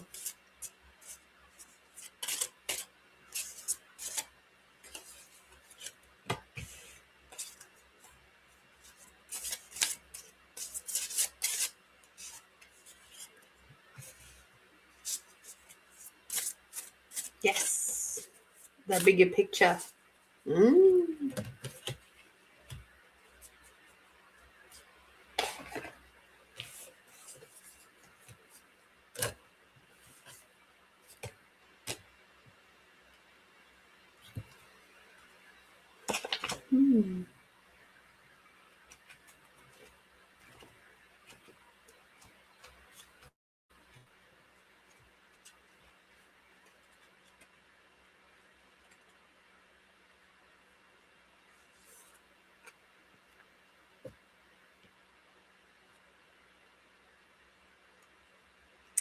All right. So for you got the Heal Yourself Oracle. So in relation to your question of how can you see with your spiritual insight a little bit more clearer, the bigger picture, the first thing is it comes back to you, your inner child. So your inner child is urging you to lighten up a little and get out of your comfort zone and have fun. In order to be healthy, including in spiritual health, we must engage our imagination, creativity, and spontaneity. When was the last time you did something spontaneous, intuitive, and outrageous? When and with whom do you feel uninhibited, relaxed, and completely comfortable to be yourself? Your inner child can be your strongest ally or your biggest foe. It can assist you to heal childhood pain, rejection, loneliness, and abandonment. It can take you on an exciting adventure, help you to become more confident, daring, original, and bold. Or it can make you behave in childish ways, bringing up anxiety, fear, and suspicion. This card beckons you to heal your childhood pain and discover your independence, compassion, creativity, talents, and joy. A healthy inner child can help you to connect to your integrity, divinity, and purity.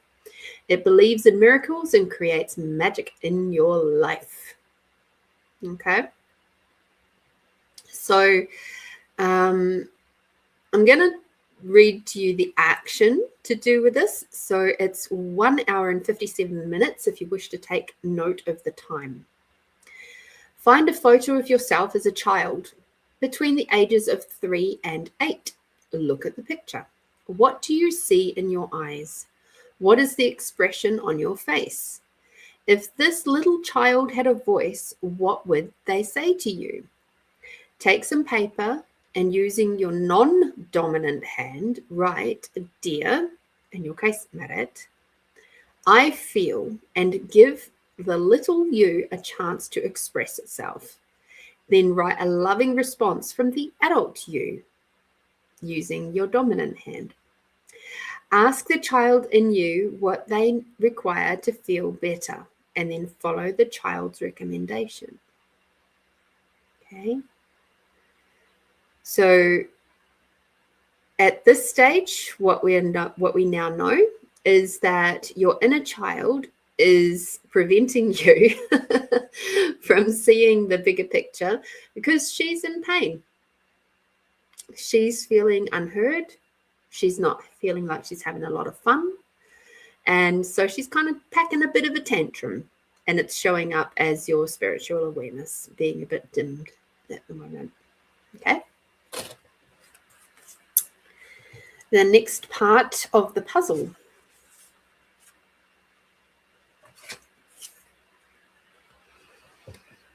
is family and tribe. Cool card, hey? Be very discerning with other people's opinions. Become aware of how the beliefs of your family and tribe are influencing you. What did you learn about relationships, money, and opportunities when you were younger? Ask yourself, am I carrying some of those outdated beliefs? Am I trying to seek love and approval from my family by doing what they want me to do? An important question to ask yourself is whether you are living your life in order to make someone else or yourself happy. This card asks you to examine your loyalties, family beliefs, superstitions, and rituals that have power over you. Let go of anything that is not serving you. You are also being asked to face your fears that are not serving you. You are also being asked to face your fears of being different and embrace your uniqueness, even if others don't understand or approve of your actions. Working often with your energy centers, in particular the root chakra, can help you to release past limitations and hurts, increase your confidence, and help you manifest your desires into the physical reality. Okay. So the action for this one is recognize beliefs that you have adopted from others. Play some tribal music. Imagine that other people's limiting beliefs are like chains that stop you from moving forward. Stamp your feet and focus on recognizing each belief, pattern, or past experience, and then imagine letting them go. You can even visualize throwing all of the chains into purple flames, which dissolves them. Then give yourself permission to move forward and put all of your energy on a daily basis into how you would love to live your life. Okay.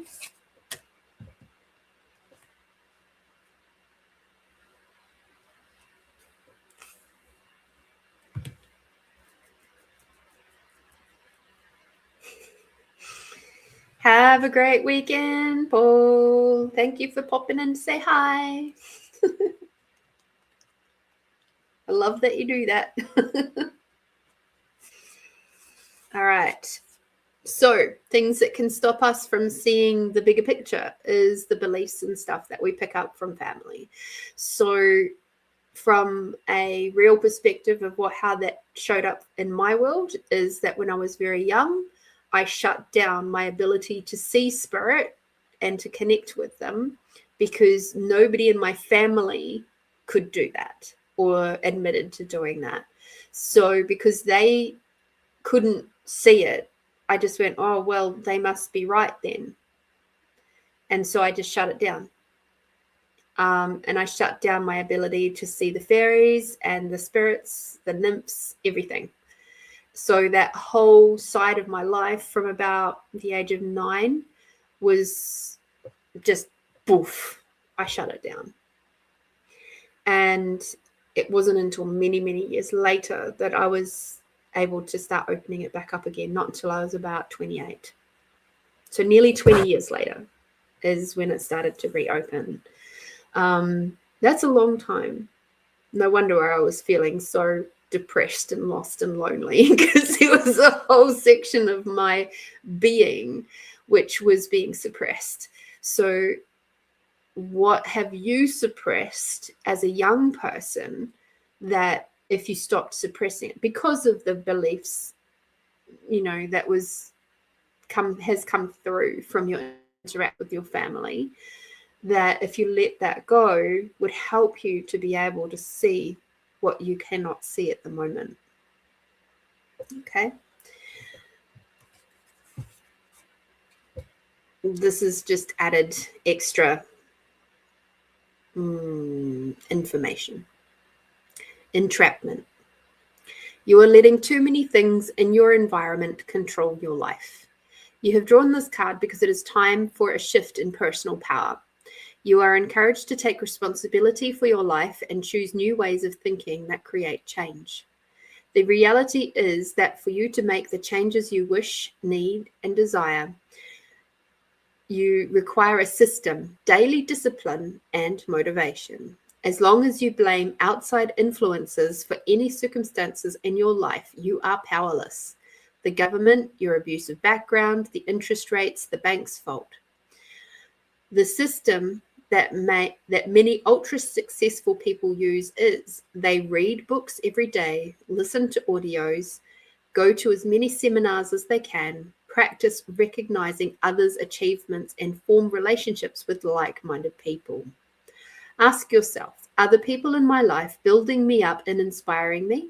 If not, it's time to take charge and start making change in your environment. First step could be cutting out all the negative media from your daily life. Another important action could involve changing your diet, cutting out sugar, food with MSG and GMO, and replacing them with fresh organic vegetables. Take a moment and say the following statement to yourself or out loud. I am in control of my life. Nothing can affect me unless I choose to let it. My thoughts create my reality. Keep repeating the statement until you feel stronger. Everything you will believe, eventually you will believe it. It will help you to make new choices. Remember, your words and self-talk are very powerful in altering your physiology. Okay? So it's a little bit like when we're working with children. We don't tell them that I come from 4.5 years of childcare as an educator in childcare. And we never said you can't do something, or if they are, you know, leaning into a new skill, it's like we never said that they are struggling with that new skill. We would say they are learning that skill. So what if it's just about you remembering and learning the skill to see from a greater perspective, whether it be with your team, whether it be, you know, from a humanity type perspective, just beyond family, societal views, all of that sort of stuff, religious views, whatever it is. It's like there are so many ways that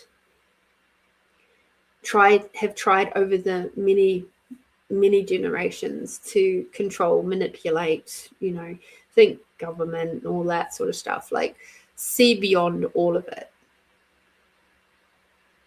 And that's where, when you come into your own intuitive space, and I know that you already have that and it's very strong with you, trust your intuition.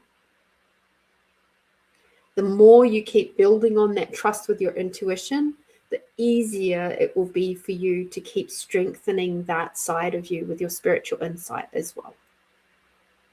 Okay?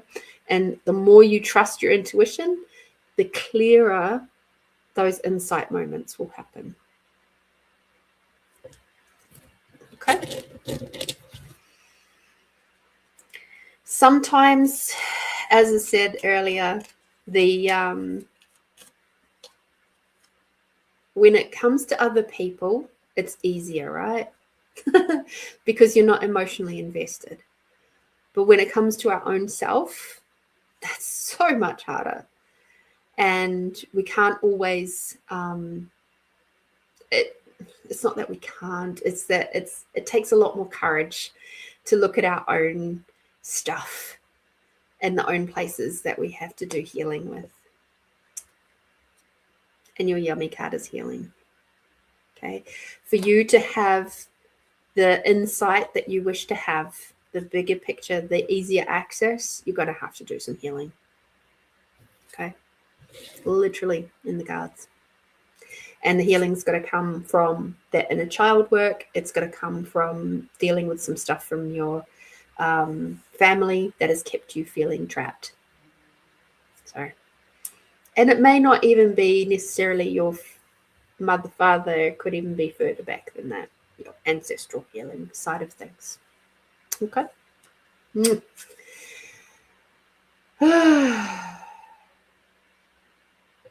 Thank you so much, Marit, for your donation. Super, super grateful for you. Thank you for tuning in once again. I am so, so grateful. And I wish you all the best for this week to come.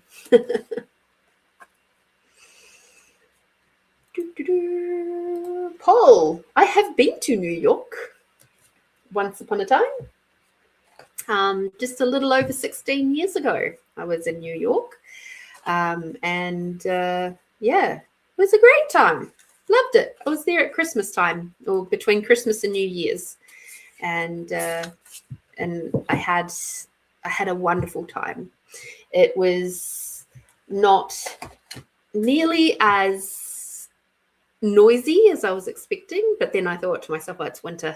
Maybe people are staying home. And it was beautiful. The city in the wintertime is absolutely gorgeous. And I'm so grateful. So grateful that that's boundaries. Boundaries are mosquitoes are a no-go. So mosquitoes are a no-go in my house. So yeah, I love New York. The parts of New York that I love the most, though, and this is a little bit quirky, is in some of your older sections of New York where there's the surrounds of the doors, and they are concrete, and they are things like the star signs, and they've been crafted to be modeled into these blocks. They're probably, molded and things like that, but somebody at some point had to carve out the mold that created thwhat star signs that all went up and around doorways. And not just star signs, there's lots of different what do you call them, pieces of art. And also the buildings that are like multi-story buildings that are made out of house bricks, red house bricks. That just blew my mind.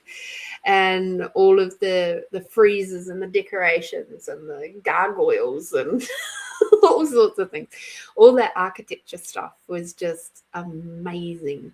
I spent a bit of time out on Long Island. Really enjoyed that. And before I knew it, it was all over and I was heading home.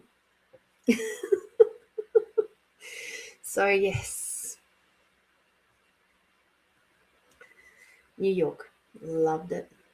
Looking forward to Canada. Mm-hmm.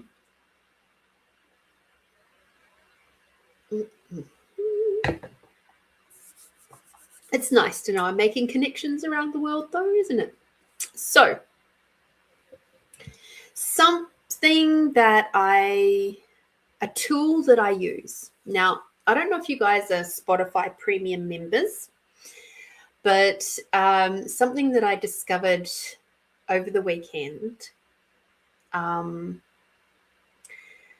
before I carry on with this, I am going to say that when I first started using this tool, I was not nearly as experienced as I am now, and I use the tool slightly differently because I am a lot more experienced with energy healing and facilitating and stuff like that. I've facilitated, lots of people over the years in group situations and individuals and all sorts of things. Anyway, as well as myself. So there is an amazing audio. If you have Spotify, it is called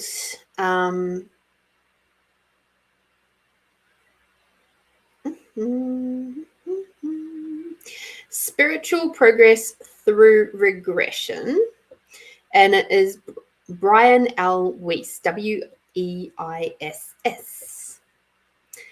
It is 2 meditations, and it's an audiobook. Each one is roughly half an hour long. And when I require to go into some healing spaces or get information around, because I'm very aware of when I've had an interaction with someone that is related into a past lifetime, I will use those meditations with the intention of finding out what it is or what was the last lifetime that I've had with that person that has created the requirement for me to connect with them in this lifetime in whatever capacity it is. So I've found out all sorts of information from all sorts of lifetimes by doing that. And I find the easiest time for me to do that is actually in the bath, because I feel nice and warm and supported by the water. And, when we're in the water, it's a lot more connecting. And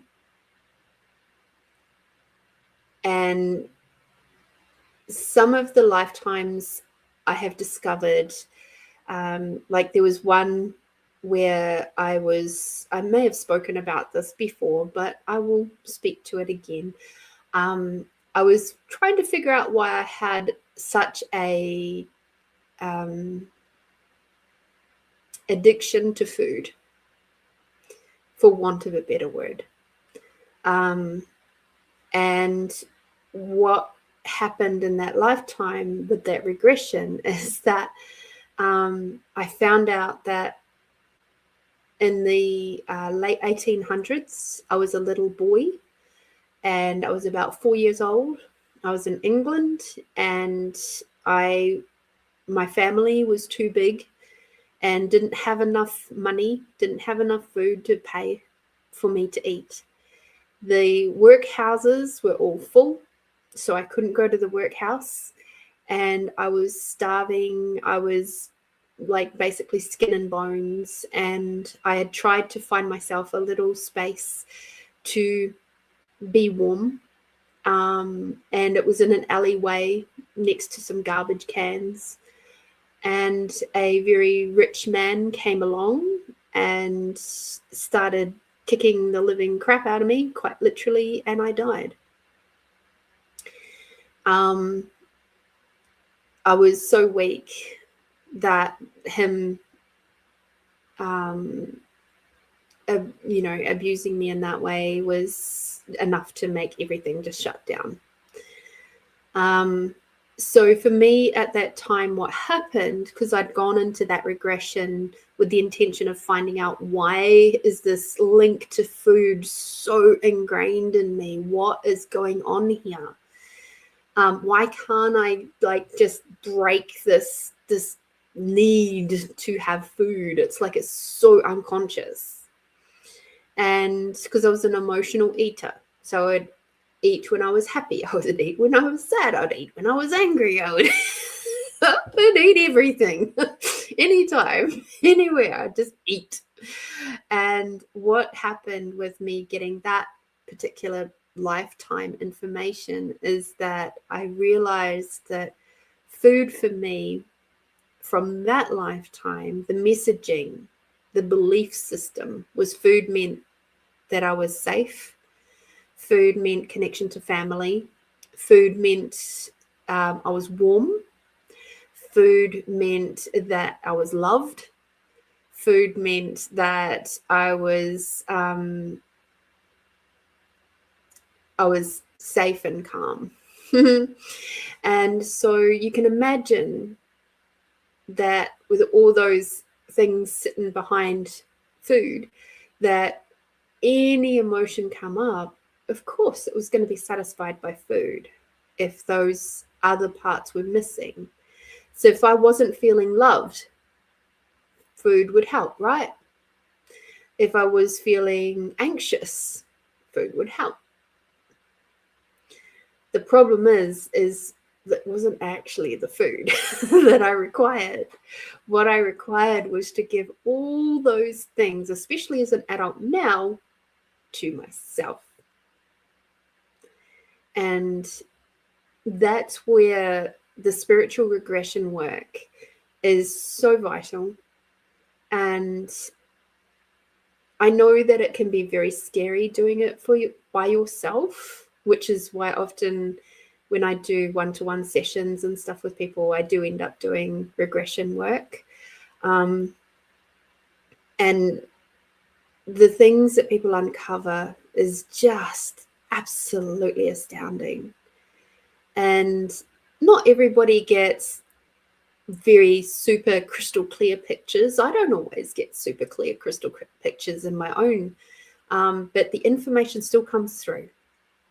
And it can be a little bit, sometimes it can be very jarring, like that lifetime that I was just talking about.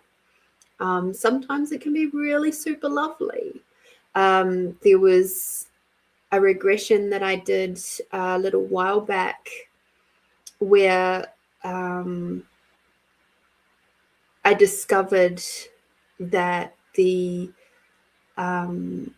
was a relationship between me and a man who I was a Black woman. And the relationship that I had with this man, he was a white man, and we were having to fight to stay together. And it was that level of honoring and respect and love and adoration that was very apparent in that relationship. But the rejection from his side of the family and the community because I was Black was so deep that then gave me, following through from that, is that love isn't always enough. That was the belief in the messaging system. Love can sometimes isolate you. So that was the messaging that I got from that particular lifetime that I then had to heal in this lifetime. So it's very interesting. It is very interesting, and it's interesting how the psychology and the energetics flow through into now. And you can kind of go sit back and you go, wow, that was like, okay, I get that now. I get why at the end of the day, for me, I still even now, I still believe in love. I still believe that there's somebody out there that is like going to be my person, who will, be honorable and honest and transparent and protect my peace and all of that sort of stuff. I still believe in it. And, even though there's been so much horrible stuff, there's been horrible stuff in this life, there's been many other lifetimes with horrible endings or middles or something that's happened, I still believe in love. And that's a good thing. It's a very good thing. You go in there. All right. So, with that in mind, cool. Have any of you done spiritual regression work? If you have, what's your experience with it? I'd love to know.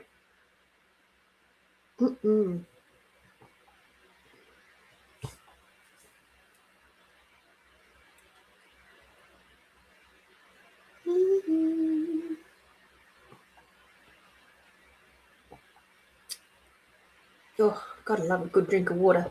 I think I finished my tea. Yep, I did. Cool. Spiritual regression work is awesome. You can get a lot of information.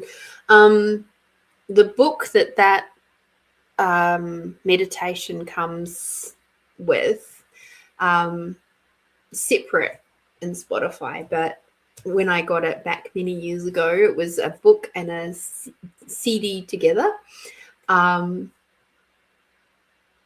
it was actually the journey of Dr. Brian Weiss discovering, because he was a traditional therapist, psychologist, and at the time he was just starting to work. Well, he'd worked with this lady for something like 6 months, and normally he got loads of really good progress, but then this lady just wasn't progressing. Her anxieties and stuff, and her phobias and stuff were really still full on.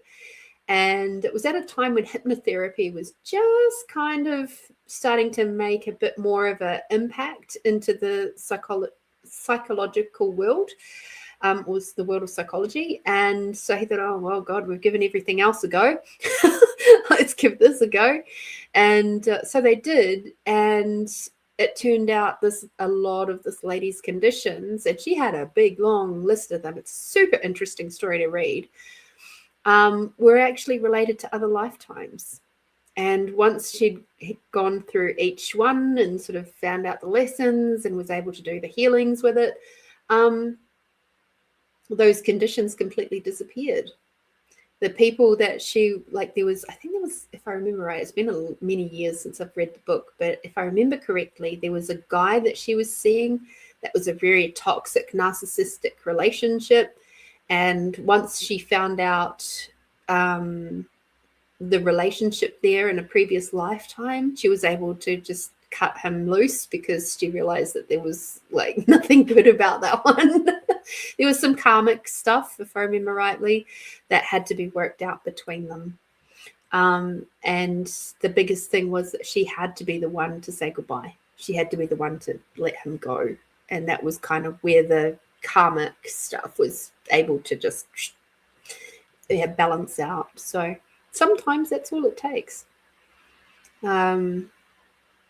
But yeah, there are times though, sometimes the lifetimes like the one that I dove into that I'm not prepared to talk about just yet, over the weekend, it can be very jarring. It shook me up for a good 24 hours. So it does come with a word of caution, but as Dr. Brian Weiss says, like, you can be in the body, you can observe the body, or you can go right back out of that lifetime altogether if it's way too uncomfortable for you. Me being me, for the moment where it was uncomfortable for me being in that lifetime, I just stepped out and observed. I'm okay with doing that, even in really awful, horrific situations. I can do that. Because at that point I'm observing and I know that the healing is going to come. This is just information. So I'm able to make that emotional disconnect. But that comes from years of doing this work. Anywho, enough of all of that, I think. All right.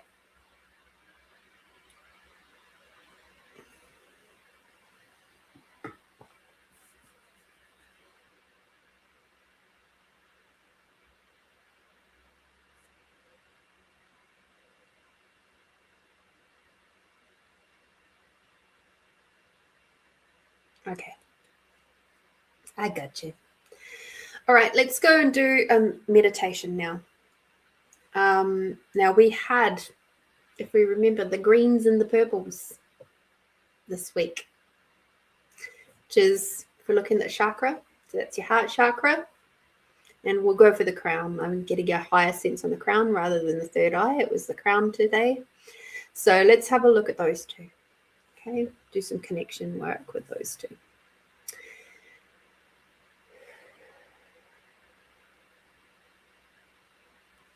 Closing your eyes. Just take a big deep breath in, everybody, all the way down to the bottom of your belly. Breathing out.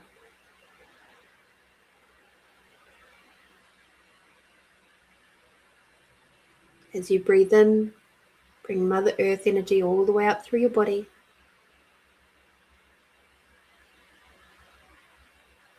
Breathing out, bringing Father Sky energy all the way down.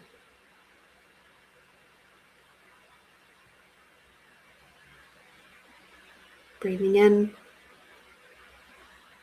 bringing Mother Earth and the unconditional love all the way up.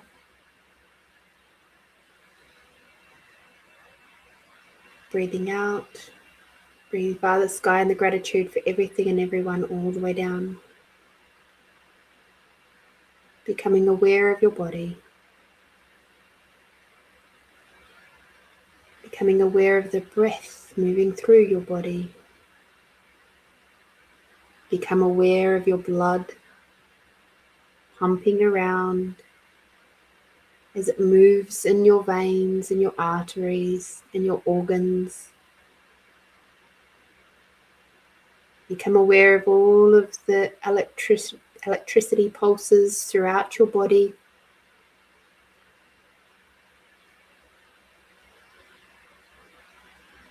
become aware of all of the organs working in and around each other, and also become aware of the spaces between the parts and pieces of you, the spaces between the molecules. Now expanding out your awareness in a big, huge bubble all around you, up into the sky, down into the earth.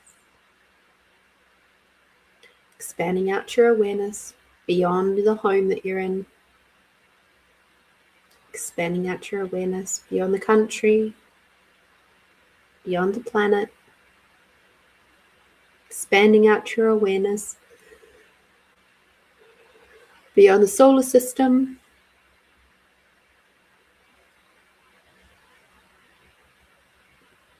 beyond the galaxies, and beyond the universes, and out beyond wherever you've been before. Beautiful. Keep your awareness nice and expanded out.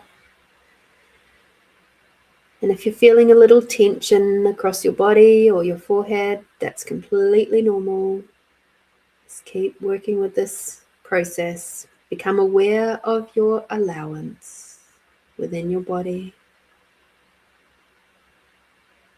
Expanding out your allowance now up into the sky and down into the earth.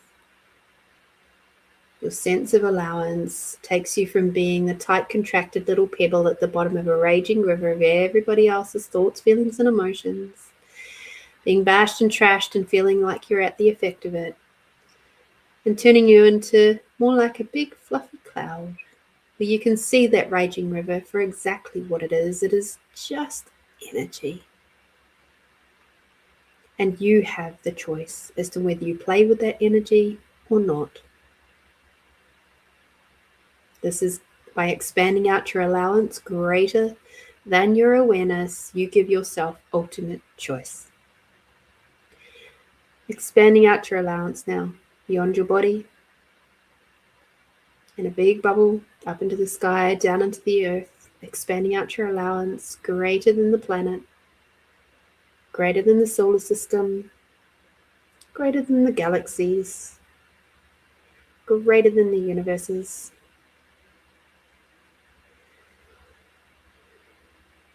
And greater than your awareness. Take a big, big, deep breath in now.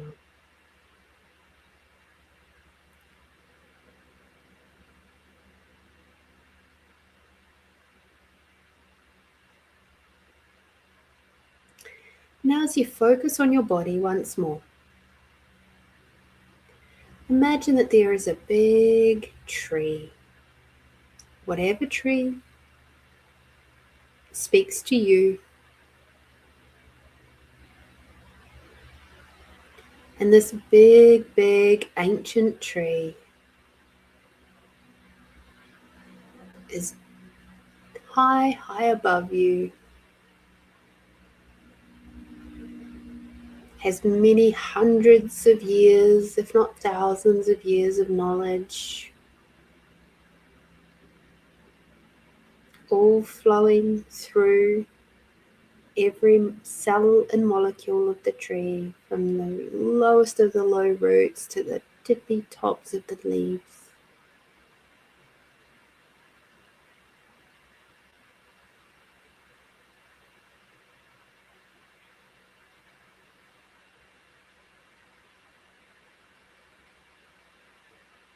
And you approach this tree and quietly, reverently ask for permission to share space with this tree today.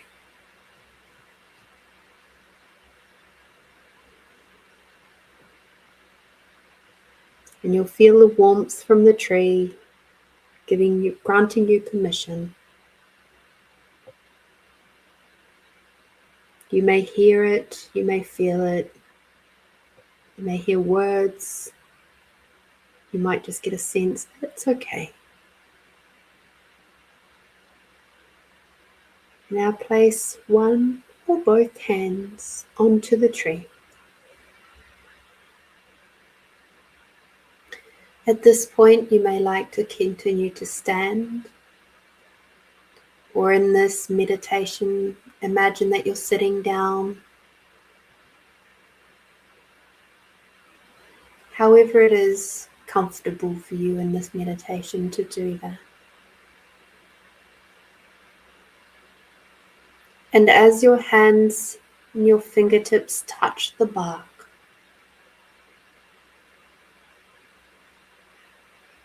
gently ask the tree to connect.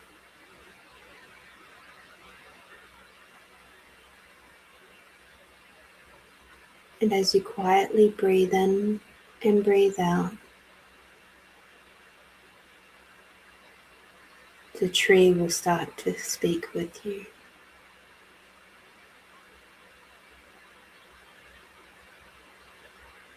It's going to give you a little moment here.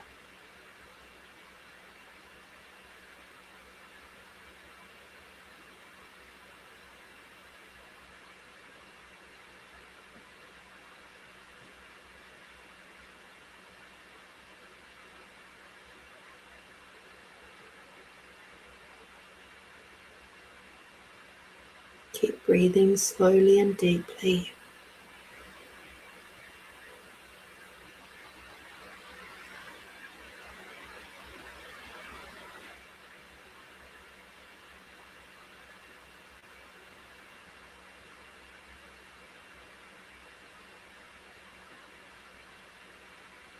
Trees with this much knowledge, the information that it is gathering and has gathered in its lifetime, and also throughout all of the big, huge web of information that is under the soil, all around the entirety of Mother Earth.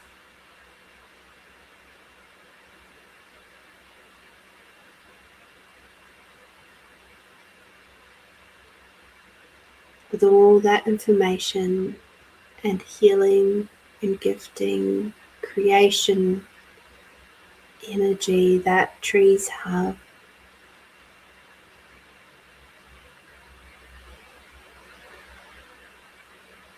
we can now ask the tree if it would bless us with the healing of our heart,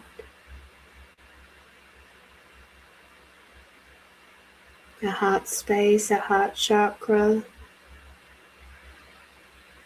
spiritual heart, our energetic heart.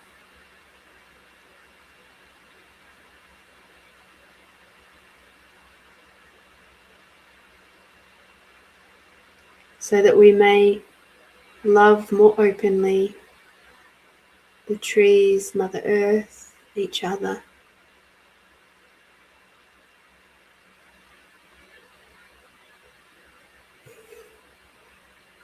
Feel that energy from the tree move up your arms, through your body.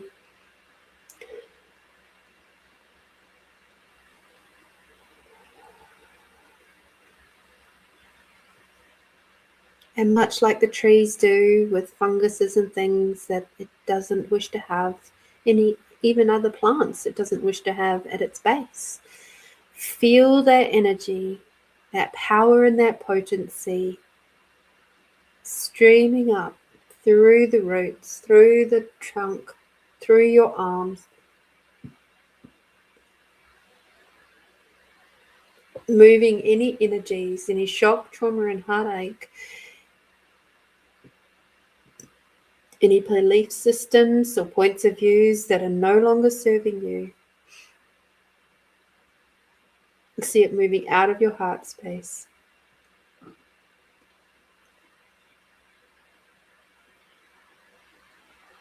Moving back down your arms, or down your legs, or even up into through your crown. Whichever way that the energy finds it easiest to go. It'll either be absorbed back through the tree, down into Mother Earth, down through your legs to Mother Earth, or up through your crown, up to Father Sky, or even sprinkling back down to Mother Earth like rain.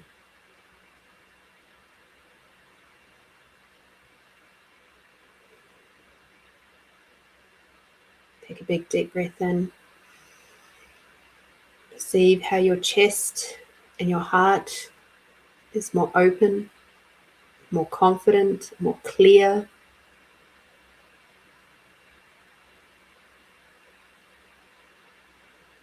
See the channels running now between your hands, up your arms, through your chest, through your heart, down your other arm, through to your hand, and see how that cycle is now moving very clean and clear between you and the tree.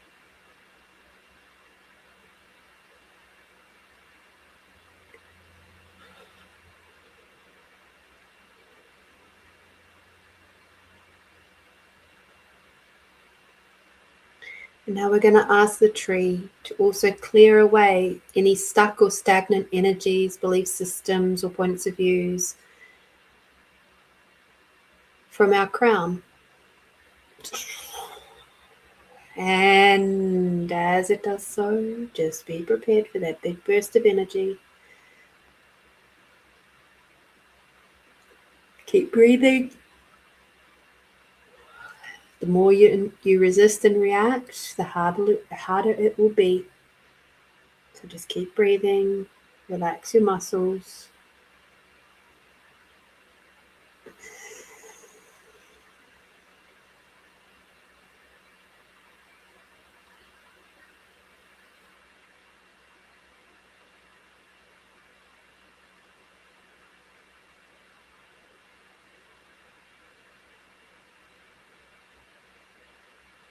And as your crown chakra opens and cleans and clears,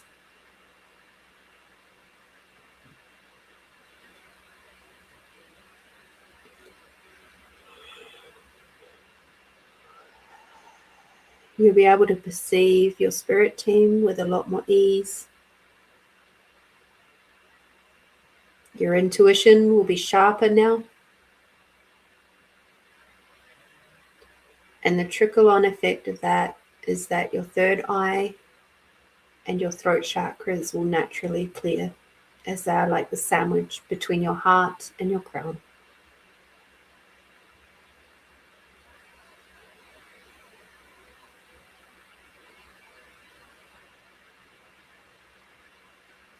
A little bit like a waterfall, gently cleansing and clearing your third eye and your throat.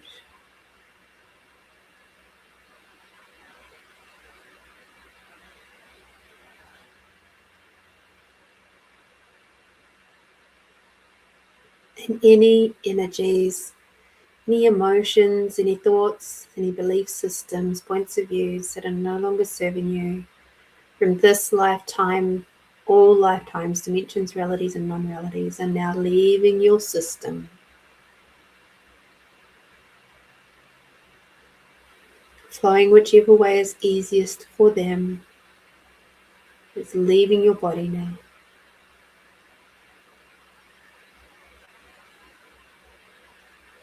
Take a big deep breath in. Feel your head and your crown getting nice and light and tingly.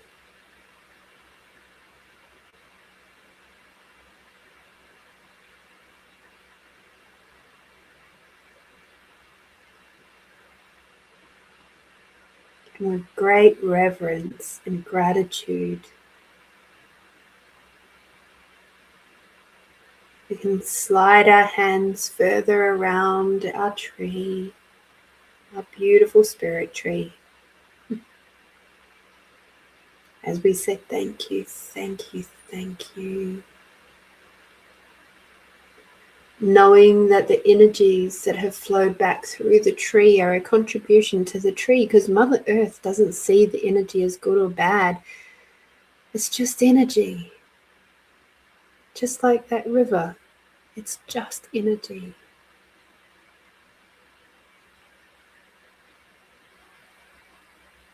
So it uses that energy, including the tree, uses that energy for its highest and best.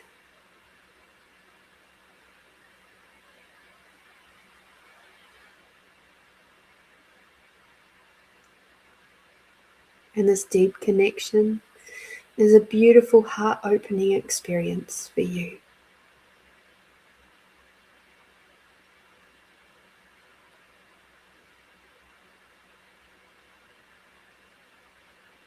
Take a big, deep breath in.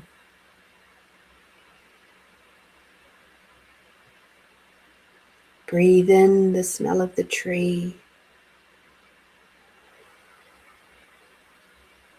Breathe out the freedom of your heart. Breathe in the energy of the moss or the ground that is surrounding the tree.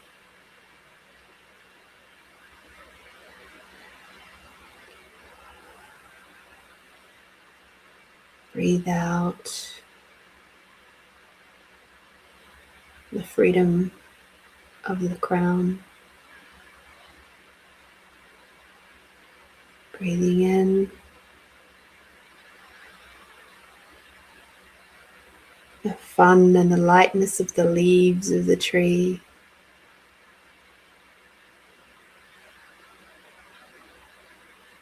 Breathing out,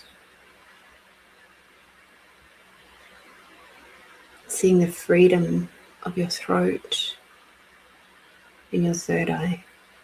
The gifts of your third eye, much like the gifts of the berries or the fruit or the flowers or whatever your tree of choice creates.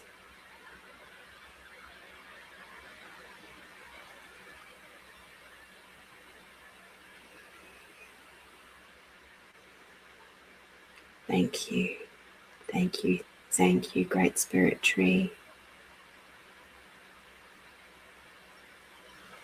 And with that, you step away. It is done, it is done, it is done.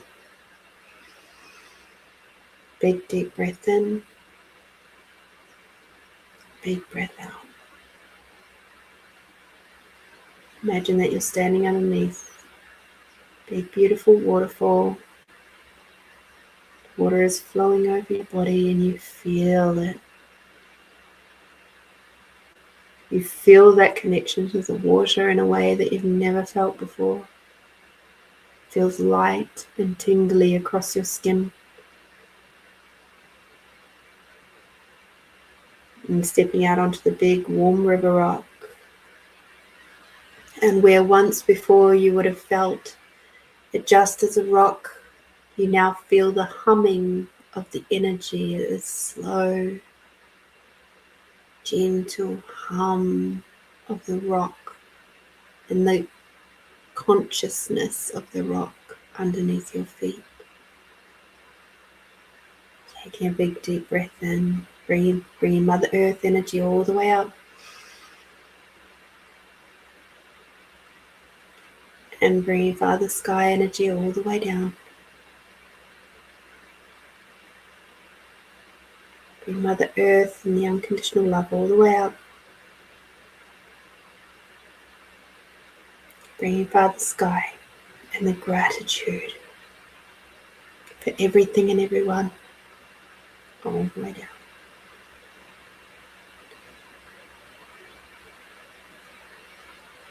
When you're ready, open your eyes.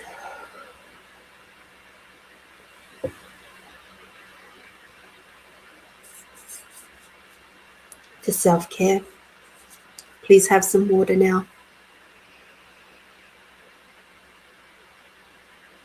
Have a little bit of salt. When we do energy healing, our body uses a lot of water and salt, especially out of the brain. That's a vehicle that your body uses to detox. So please regenerate that. I hope you have an absolutely wonderful week to come.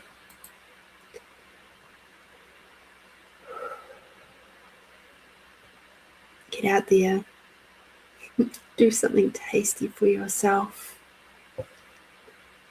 Love you, care and nurture you. Until I see you next week, be bold, be brave, be you, my beautiful friends, and we'll see you soon. Bye for now.